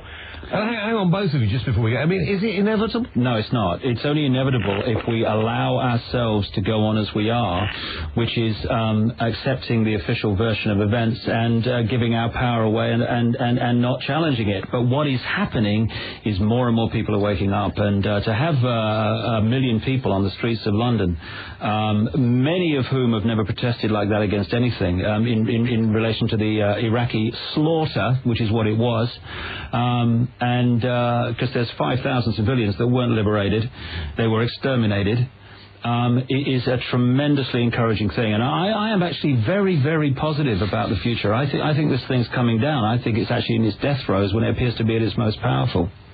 Well, I absolutely agree with you that the European Union is a very sinister organization, and it does seek to destroy our freedoms, and it has already, and things like the single arrest warrant is very frightening. But there is... David and Gregory, but Europeans are not keen on the EU either. I think we tend to forget that in this country. You know, the French hate the fact that they've got a euro instead of the franc now. And I don't know much about the Germans. The Italians also hate it. Well, yes, there's enormous opposition to this, and it's mounting to the European Constitution as well. Now, I'd like to ask David a specific question, or a couple of specific questions. Does the Illuminati allow the existence of this opposition in order to maintain this illusion of democracy? I think you alluded to it to this idea earlier, or is the Illuminati not as powerful as many think? It's not all powerful. And again, I emphasize the power it does have is the power that the population gives to it every day. If it was all powerful, it wouldn't want to continually centralize power in fewer and fewer hands.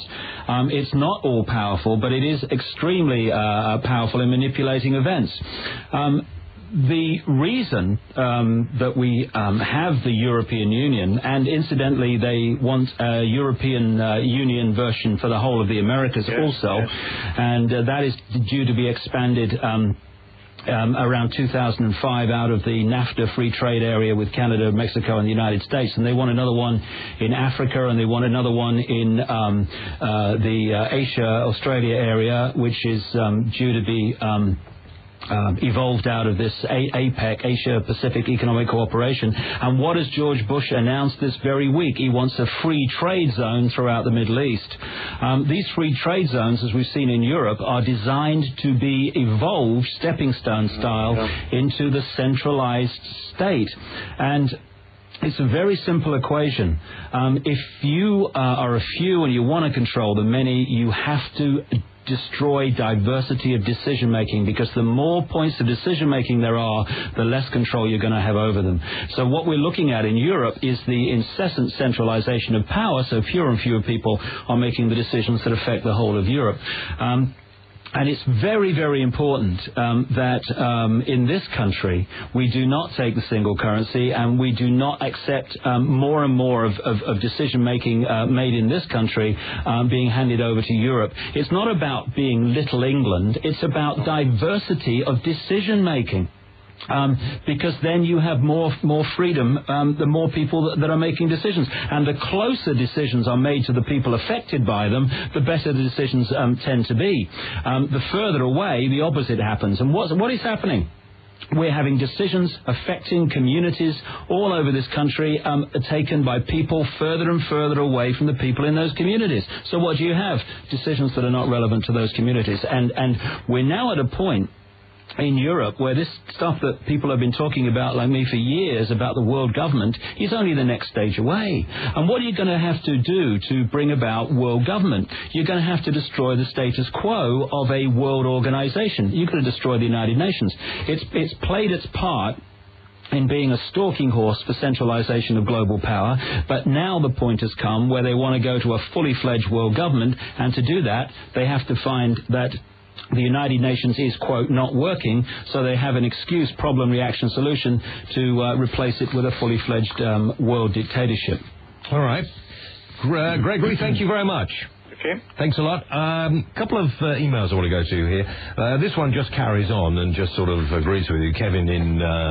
I don't know where he is, actually. He doesn't say, but he's at his home. He says, David Icke is 100% correct. For many months now, the media is increasingly reporting the news using kilometres and metres. There's even a road sign near Gatwick that says no hard shoulder for 1 kilometre. Once the propaganda gets into full swing, the public will unfortunately easily be swayed. It'll be very trendy for some people in the public eye to have a view against what you know is public opinion, e.g., it's trendy to have a negative view of Diana, Princess of Wales, yet the quiet majority still think supportively of her. This will then change public opinion. The trickle of brainwashing regarding Europe has started already. Last week, we had a government statement admitting a problem regarding illegal immigrants. 24 hours later, a government minister commented that if we all had identity cards, the problem wouldn't exist. That's a little convenient, isn't it? Well, these are the stepping stones. Like I said earlier, we've gone in Europe from a free trade area, nothing to worry about, good for jobs and make everything much more efficient. Just a free trade area, nothing to worry about. United States of Europe, you must be joking, we don't want to go there. Just a free trade area. And then, this free trade area could work much more efficiently. If we had this, and we had that, and we had the other. And none of us were asked. We voted for a market, a European common market. Okay. How many people asked to invade Iraq? Well, okay, yeah. Steve says, does David know what the Princess of Wales meant when she said she was going to release information that would shock the world to its foundations 2 weeks before she was killed? Is that a conspiracy theory, or did she say that? I can't remember. She apparently said it, but Diana knew where the bodies were buried, if you know what I mean. She had an enormous amount on the Windsors, who are a diabolical family. But they're only... they're there by default, aren't they? I mean, if King Thingy-Bob hadn't... decided to quit and go after his love in America, we'd have a completely... The Windsors wouldn't even exist, would they? Well, they are the House of Saxe-Coburg-Gotha. They are a German house, and so is Mountbatten, which was called Battenberg until they changed to an anglicised version because it was better PR'd in the time of the First World War. Do you think we'd be better off without the royal family? Do you think we'll change the royal family? It's a deep breath. Shall I not get you going on that? Let's look at it again. It's 2003, right? It's when are we going to grow up? We have a head of state in this country that is only there because of her DNA. Excuse me, hello? If she had a different DNA, James, she might be cleaning the bloody throne, not sitting on it. That's how ludicrous it is. For goodness sake! Oh, they're so lovely. Well, that's not what I've seen. I hate to ask you this next one. What does David think of the Philadelphia experiment of the 1940s? Are you even aware of the Philadelphia? Oh, yeah, the Philadelphia experiment. I'm not. If you there was actually a movie about it based on it quite a while ago now. This is the story, accepted or not accepted, but it's been talked about by those that have claimed to be part of it, where in around 1983, they, in underground secret projects in America, I think it was 1983, they found a way of moving through time. Did they? Well, this is the story. I mean, I wasn't there at the time. And that there was a situation where people were sent back through time to the 1940s to make changes. And there was the story was that a whole ship disappeared when it moved from this time to another time. Yeah. And there's lots of stuff on it on the internet. There's been many books written about it. I don't know if that's correct, but the idea of passing through time, which is just passing through frequencies. So it wouldn't be as difficult now as a lot of scientists. Oh, well, yes, you may be able to pass through time if you can go fast enough in the... Yeah. You wouldn't need to do that. Well, it's a different concept. Time doesn't actually exist. It's another illusion. So it's our concept of time is very much in this in this dimension. Well, what we call linear time, this thing on my wrist, is very much one of the ways that we're controlled. It locks us into a certain idea of past to present to future and all that stuff. Whereas again, when you get into deep quantum physics, the whole idea of time disappears. Once you go to a certain level, there is no time, and time is an illusion, and it's an illusion that very much is part of the process of locking us into this reality to believe it's real. Okay, let's go to Dave in Surrey. Hi, Dave. You're on the air through to David Icke. Hi, Dave. Hello, mate. Yeah, great fan of yours. Sounds like you got blown away a bit one day. A couple of questions. Right. Carrying on with the royal family thing, what did you make of what the Queen said apparently to Paul Burrell about dark forces? To how is Hollywood... Well, let's have one at a time. Hang on. So the Paul Burrell and the dark forces, you wouldn't have been surprised in that, would you, Hershey? Well, not at all, because even at the level of the royal family, they are not at the top of the pyramid. They're just a strand in the web. They're a significant strand in this country, but they're a strand in the web, and there are people behind them or above them in the hierarchy, considerably above them, that we never see, who actually dictate to people lower down, including them. I mean, one of the things that I've realized over the years is if you can see them, and if they are in positions of visible power, they're nowhere near the top of the pyramid. They're all answerable to those above them. And the hierarchy of the Illuminati is absolutely based on fear.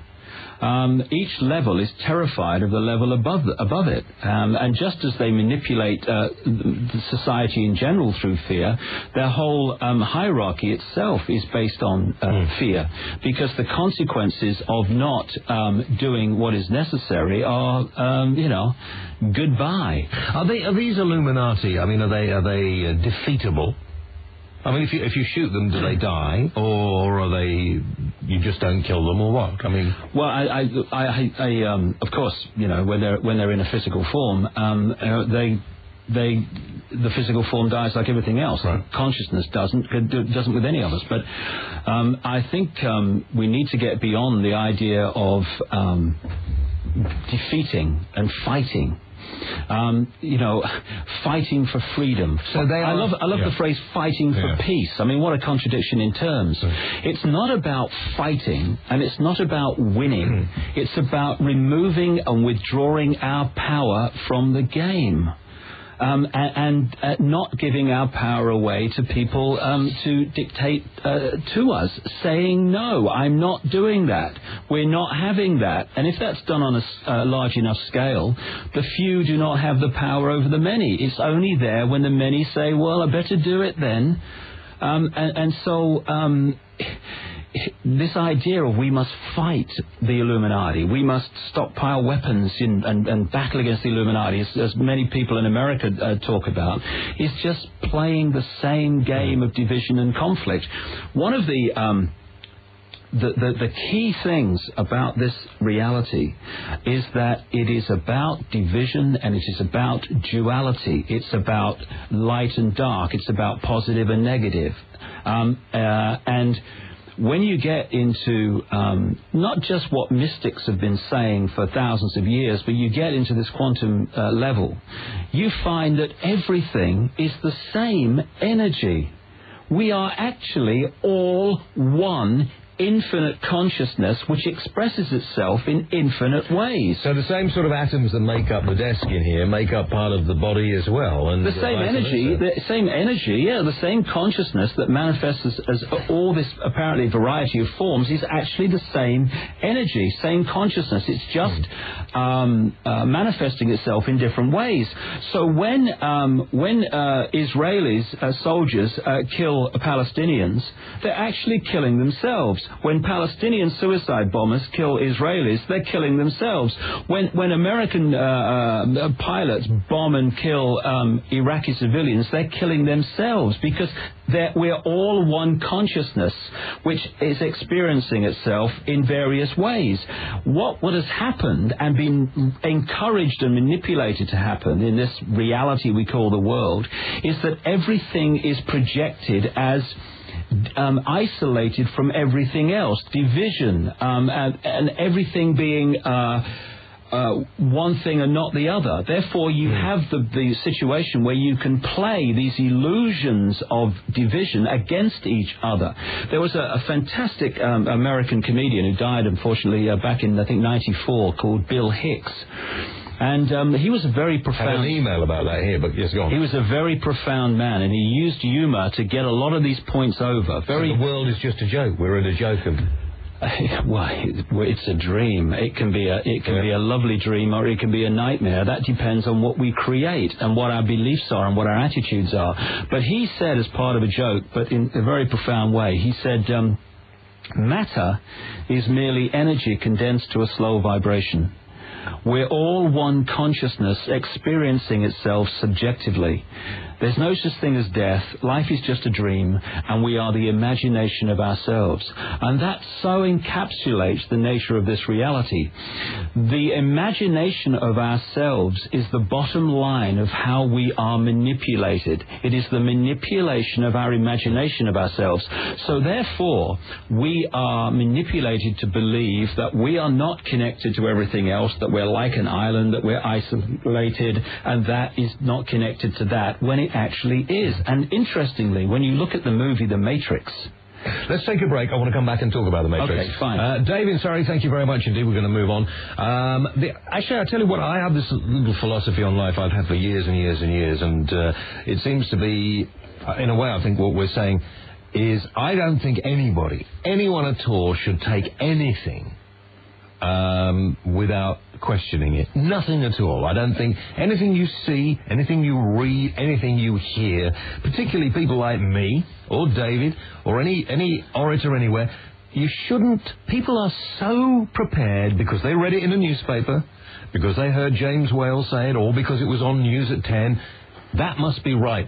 It's only one person's interpretation or one person's feeling at the time. This is fundamental to taking our freedom back. It's not believing in the truth. It is having your truth. And again, when people start to have their truth, their unique spin on reality, you are dismantling the herd mentality. So that when everybody is more worried about employment, about money, and there are only a very few people who aren't worried about those things. We're all worried about them. Everybody... And they're meant to be. Yeah. And that is the thing that's the one thing I learned after getting ill, is that it really doesn't matter. Because, you can choose to do two things. You can choose to have a crap day, or you can choose to have a day that actually makes you feel good. And even I can't. I every day I can't manage that. I mean, some days you get out of bed and things just go wrong and you can't handle it and you feel tired and you don't want to do it. And I get into a situation where I sit and think, look, you know, this existence in this form isn't here forever. For God's sake, you know, make the most of and enjoy and try and make everybody else have a better time while you're here. It's us that give up. You know, we should wake up, actually. You're so right. And one of the great ways that we are held in servitude is this idea that we are not in control of our lives. If we're not in control of our lives, then we must. Who is in control of our lives? We must pass it. Okay. We must look for someone else to help us because we're not in control of our lives. We are. I've got to ask you about fluoride in the water as well, because we had a conversation about that last night, and it's going to be put in, or this government is seeking powers now to put it into the water without any sort of consultation. You know when fluoride was first put in drinking water? No. Nazi concentration camps. We'll talk about it after this break.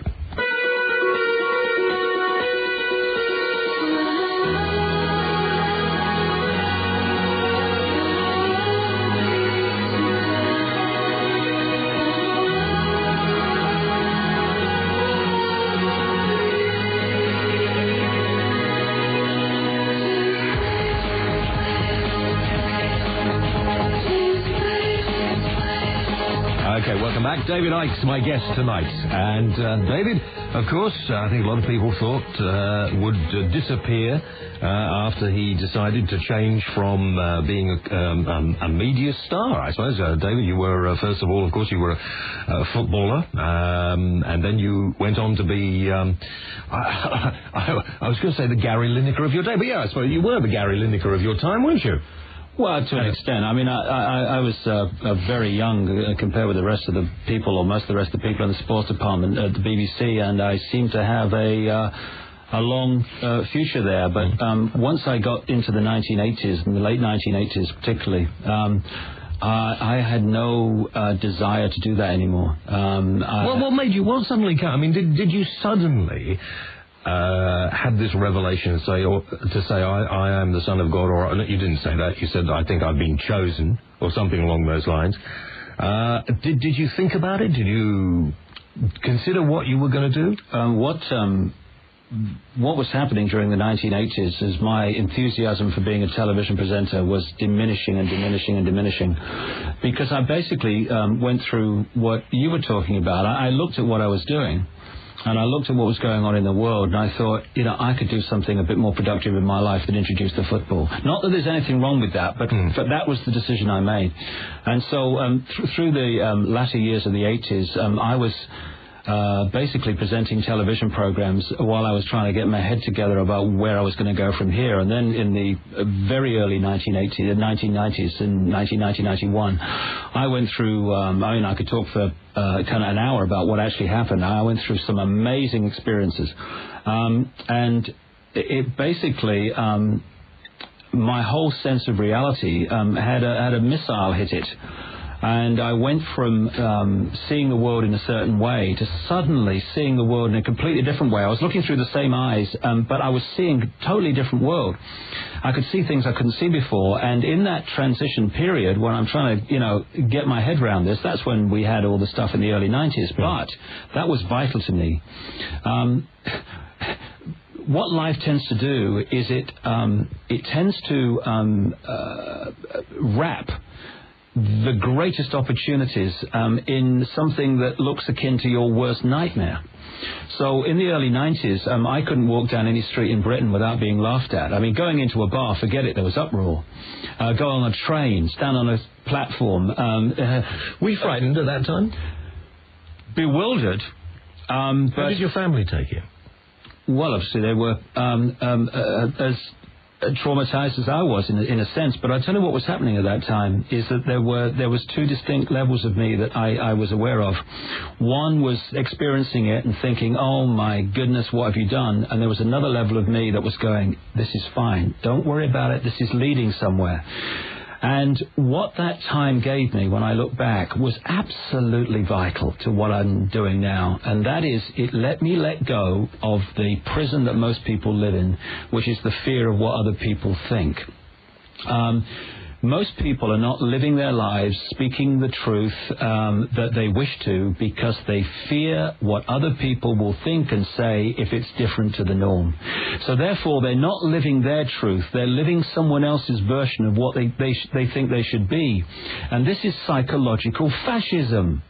Anyone out there who is imposing their belief on others through ridicule or condemnation is a psychological fascist. Believe it, and then we might live in a different world. I had a choice when I went through that amazing ridicule, and that was to go under, to run away and hide, or to step out of that prison of fearing what other people think. I chose the latter, and instead of going away and hiding, I went talking around universities, which was an interesting experience at the time when all that stuff was going on. And I remember speaking at a university, I think it was in Nottingham, and I walked out, and it was 15 minutes or so before I could actually start, because of the shouting and the uproar and all the other stuff and things being thrown at the stage. And I stood there until there was silence, and I talked through it that night. And when you can do that, when what people think of you is no longer an issue, it is such a freedom I cannot describe. And it's only then that you look back and you realize the prison you have lived your life in, always looking over your shoulder. What will my mother think? What will the neighbors think? What about the people at work? What about the people at bar? Oh my goodness, what will they think? And what I do now, I have no mental gymnastics. How can I put this in a way that this person will think I'm an okay person? What can I leave out so they'll think I'm not mad? I just say what I feel, and it is such a freedom. As Mark Twain said, when you tell the truth, there's no reason to remember anything. It's only when you lie and try to hide the truth that you have a reason to remember anything, and that's why politicians get caught out all the time. So you feel driven, obviously, that you have to do this. I do feel driven, and I must feel driven, because frankly I don't want to do it. I can think of many much nicer things to do with my life. But coming back to the beginning, that you didn't need to give up your job. There's always going to be work for somebody like you. You could have had a nice job, earning good money now. You didn't feel you could do that. You had to. I felt driven to go down that road, not knowing for a moment at the time where it was leading, but I just felt driven to do it. And I tell you what changed my life. And continues to do so. I made a decision that when my intuition, what some people call the heart, the feeling, I just feel I have to do this, was at odds with what my head was saying, I was always going to go with my intuition. Because most people have this war going on between what they feel to do intuitively, what they really feel to do, and what their head is telling them to do from its conditioned view of how things should be done. And what happened to me is I followed my intuition. It was the only reason I started this journey, because what was my head saying? I mean, I actually wasn't mad, and I was doing it in awareness. I knew, I was a journalist, for goodness sake. I knew what the reaction was going to be. And what tends to happen is when you first go with your intuition, you get yourself in some interesting situations. And those two levels of me I was talking about was the subconscious level of me, the higher conscious level of me, and the experiencing level of me. The experiencing level was in absolute kind of having a nightmare. The world was laughing at me. This other level of me was saying, it's going to be fine. Because the conscious level, symbolically, can see the next turn in the river. Other levels of our consciousness can see the river from source to sea. It knows that what is a nightmare now to the experiencing level is actually going to lead to something real positive further down the road. And what happens when you first follow your intuition, as I did, and you'll go with it whatever, you get yourselves in some interesting situations, and the head level crosses its arms and says, see, look what happens when you don't listen to me, right? And a lot of people at that point, they say, I'm not doing this again. Look what happens. What I decided to do was I was going to keep going with this intuition no matter what.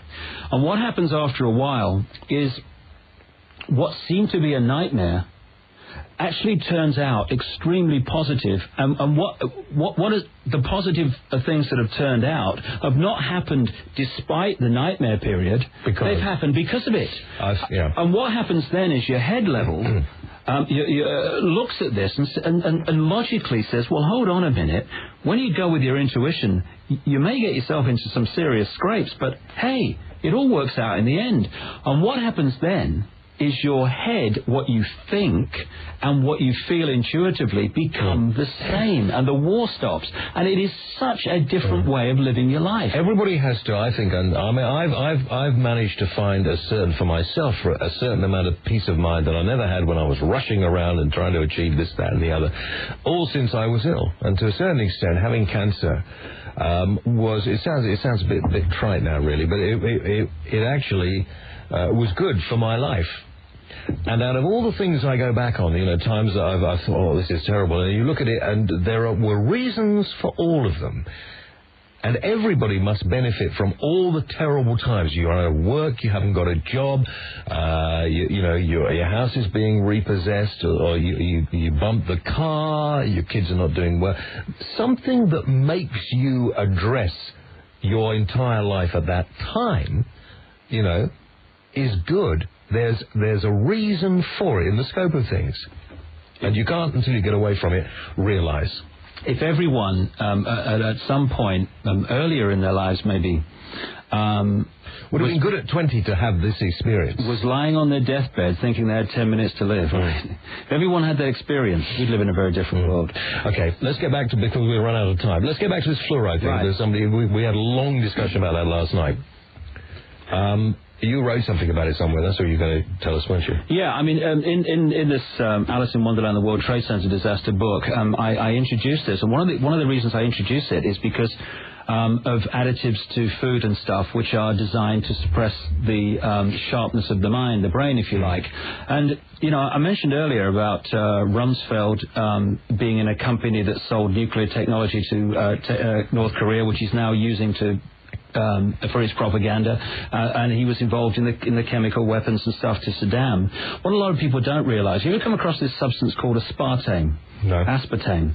Well, it's 200 times sweeter than sugar, and it's in virtually everything now. Soft drinks that kids drink and all that stuff. It is terrible stuff. And it was forced through the Food and Drug Administration in America to give it permission to be used by Donald Rumsfeld. Donald Rumsfeld was the head of Cell Pharmaceuticals, who was brought in and made chief executive officer because of his very close contacts, fundamental contacts in the Reagan-Bush administration in the 80s. And they got permission for aspartame through as a result of Rumsfeld's manipulation, when the independent data was saying it shouldn't be used. And Cell Pharmaceuticals was then sold to Monsanto, the company involved with GM crops, and Rumsfeld made an absolute fortune. So do you think America really thought we would have all accepted genetically modified food by now? Again, what is happening with genetically modified food? The people... Is it here or not? I'll tell you one thing. The people don't want it. You go to Europe, and you go to the little markets in the towns in Germany and Italy and France and all that, and the food tastes like it used to taste when I was young. Now, I don't know if that's a mental perception, but I'm pretty sure it's true. Because you can buy food over there from little allotment holders, and it doesn't taste... If you buy a tomato here... Well, it doesn't taste of anything. When you eat organic tomatoes, the difference in taste is absolutely staggering. It's like it's a different thing you're eating. But in GM crops, what we're looking at here, again, James, is our old friend the stepping stones technique. What they do is they have, quote, trials, and no matter how disastrous the trials are, the trials get expanded, and then more and more of this genetically modified stuff gets into the air and starts affecting other crops, and this is exactly what's happening. And they just do it by the stepping stones technique until it becomes accepted. But this thing about the fluoride, this is a letter from a guy called Charles Perkins. He was a chemist, and he wrote the following to the Lee Foundation for Nutritional Research on October 2nd, 1954. And he wrote this, in the 1930s, Hitler and the German Nazis envisioned a world to be dominated and controlled by a Nazi philosophy of pan-Germanism. The German chemists worked out a very ingenious and far-reaching plan of mass control, which was submitted to and adopted by the German General Staff. The plan was to control the population in any given area through mass medication of drinking water supplies. By this method, they could control the population in whole areas, reduce population by water medication that would induce sterility in women and so on. In this scheme of mass control, sodium fluoride occupied a prominent place. So this has been going on for a long time. And again, most people do not want fluoride in their drinking water, so it's introduced anyway. Most people did not want to go into the European superstate, but it's introduced anyway. We are in a dictatorship and have been for a long time. And the fluoride in the water is, again, a part of this. Now, when you look at people who have been advocates of fluoride in the water, especially a guy in America, in Canada rather, at Toronto University, he has actually come out now and said, hey, everything I've said is not true about fluoride in the drinking water, and for goodness sake, don't give it to babies because it's diabolical for them. And he points this out.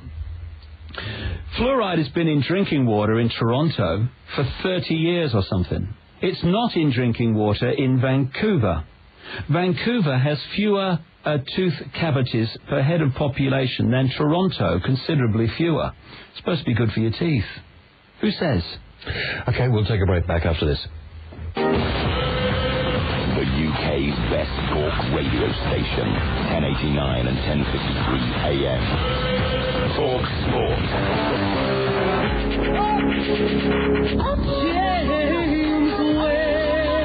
Okay, believe it or not, 3 hours with David Icke has passed almost like that. Nearly finished. That's very quick 3 hours, wasn't it? It was all an illusion. It was an illusion. Dream. We weren't really here. 0871 222 8888. Joanna in London, John in Southport. We're going to come to you in a moment. David has something he wishes to share with us first of all. You'll be interested in this, Ash. This is a quote I came across by Hermann Goering in Nazi Germany, who said this, so relevant to what's happening today. Why, of course the people don't want war. Why should some poor slob on a farm want to risk his life in a war when the best he can get out of it is to come back home to his farm in one piece? Naturally, the common people don't want war, neither in Russia nor in England, nor for that matter in Germany. That is understood. But after all, it is the leaders of the country who determine the policy, and it is always a simple matter to drag the people along, whether it is a democracy or a fascist dictatorship or a parliament or a communist dictatorship. Voice or no voice, the people can always be brought to the bidding of the leaders. That is easy. All you have to do is tell them they are being attacked and denounce the peacemakers for their lack of patriotism and exposing the country to danger. It works the same in any country. Okay, take that in, and next time we need to sort of motivate people, Ash, we'll use the same. You need a scapegoat. Yeah, you need a scapegoat. You need a scapegoat. And exactly. There are so many scapegoats around at the moment. Well, there is one. The asylum seekers is the one at the moment, really. Yeah, the asylum seekers is easy. It is so easy now if you want to get people motivated with asylum seekers. It is easy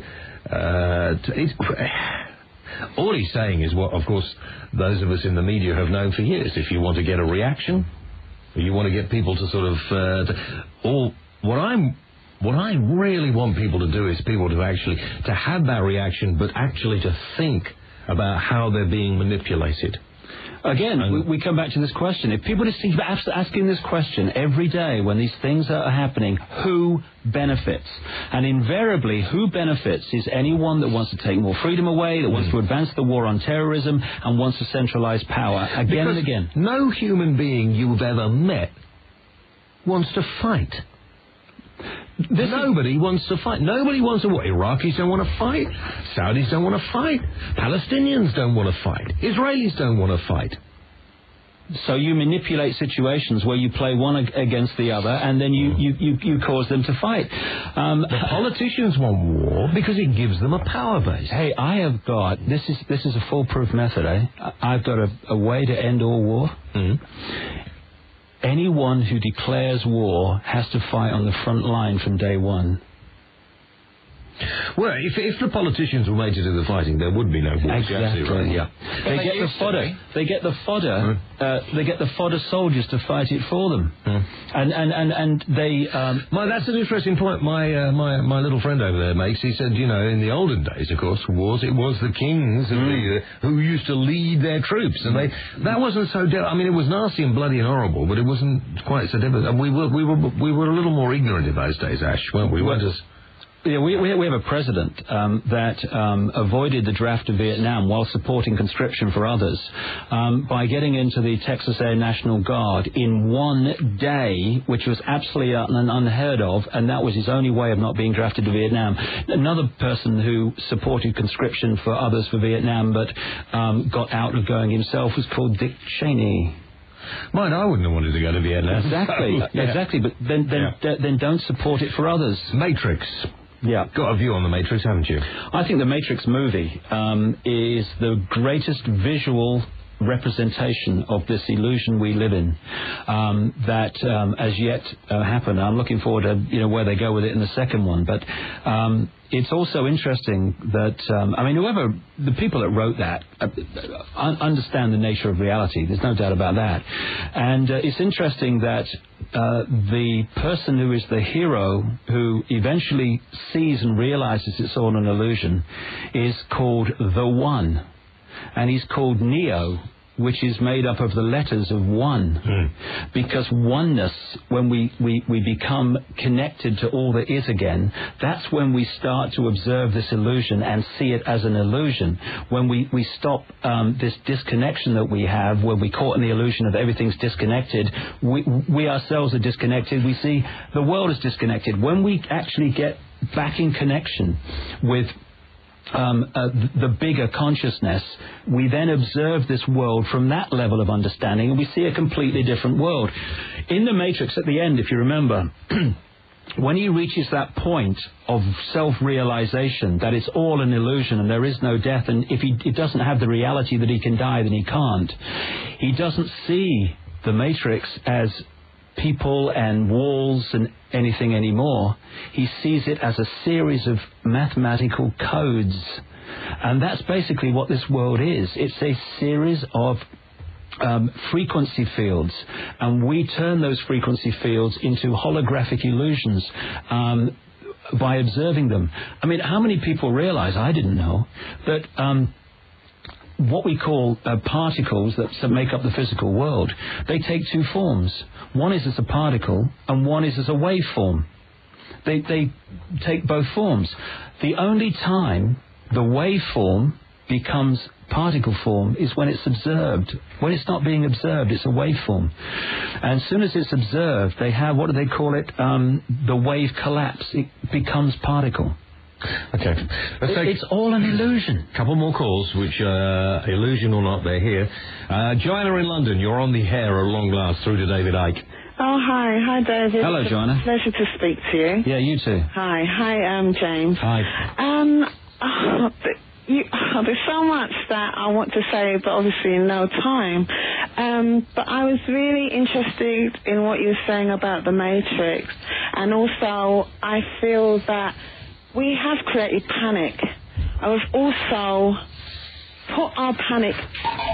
We've also blamed... All right. Now, like when there's natural disasters, what do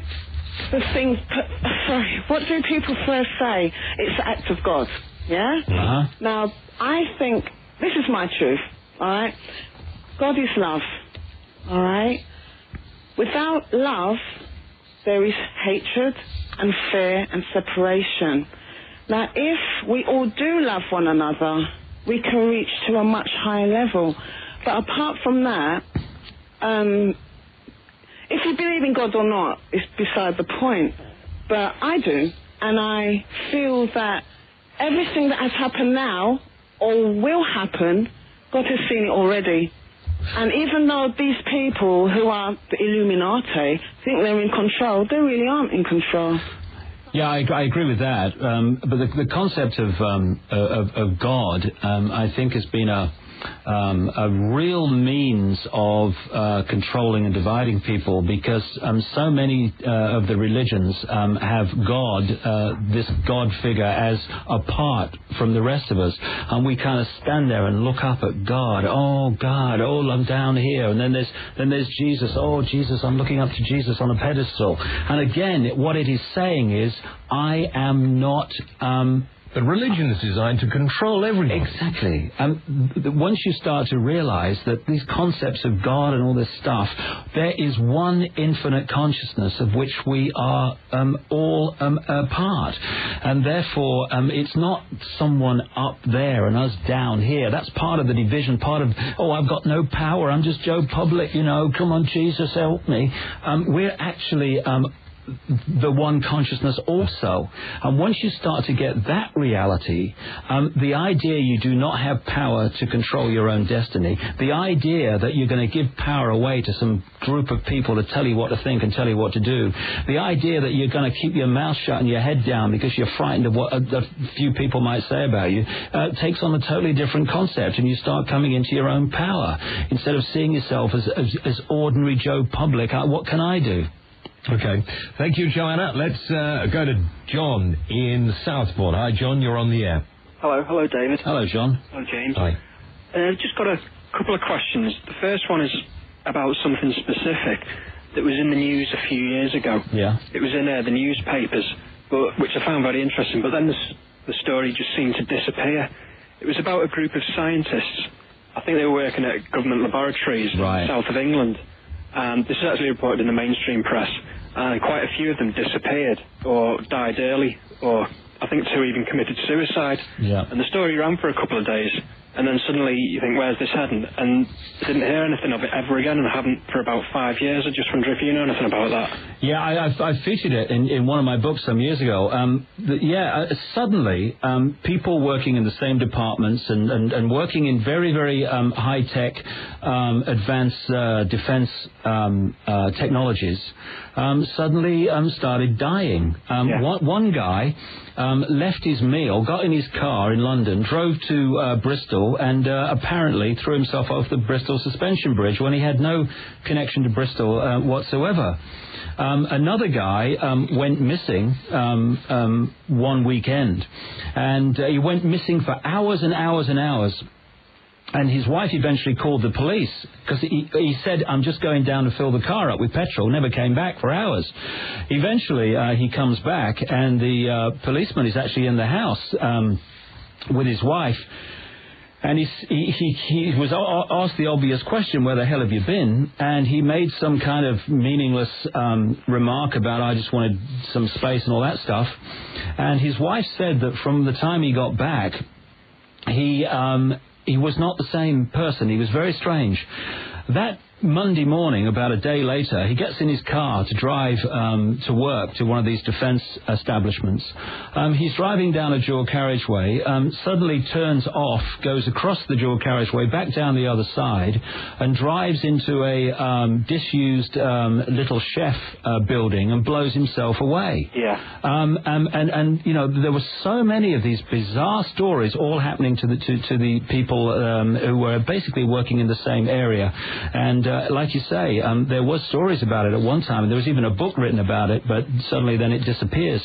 And this is one of the things, that stops people getting the picture, is that there's so much, quote, news happening that even when something significant comes up, then other layers of other news suddenly take it over. Yeah. Margaret Thatcher said once that when she was involved in what she called toughing it out, in other words, when she was in trouble, basically what she said was, if you don't give in and you don't give way, pretty soon the headlines are going to be replaced by other stories, and people will forget about it. Yeah, well, and this is the way it kind of works. And with the 911 book and about the official story, when you take all the official statements and you put them together as one, a 3-year-old can take the official story apart. It is insane, it is ludicrous, it is impossible. But the public do not get all those official statements linked together between two covers. They get them one on this day, one a week later, one a month later, and of course, understandably, they don't put them together. And this is one of the ways that very significant information just gets replaced by the next day's headlines, and it's forgotten about. Yeah, I've got one other point. Very quick, Dave, John, because we're running out of time. Did you know that the symbol on the United Nations, which has laurel leaves around it, was also the symbol on the Waffen-SS insignia?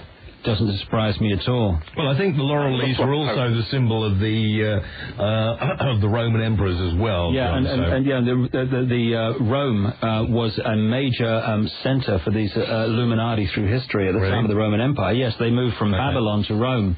That's why the Roman Church is a mirror of the Babylonian religion. All right. John, thank you very much indeed. It's almost time for us to go.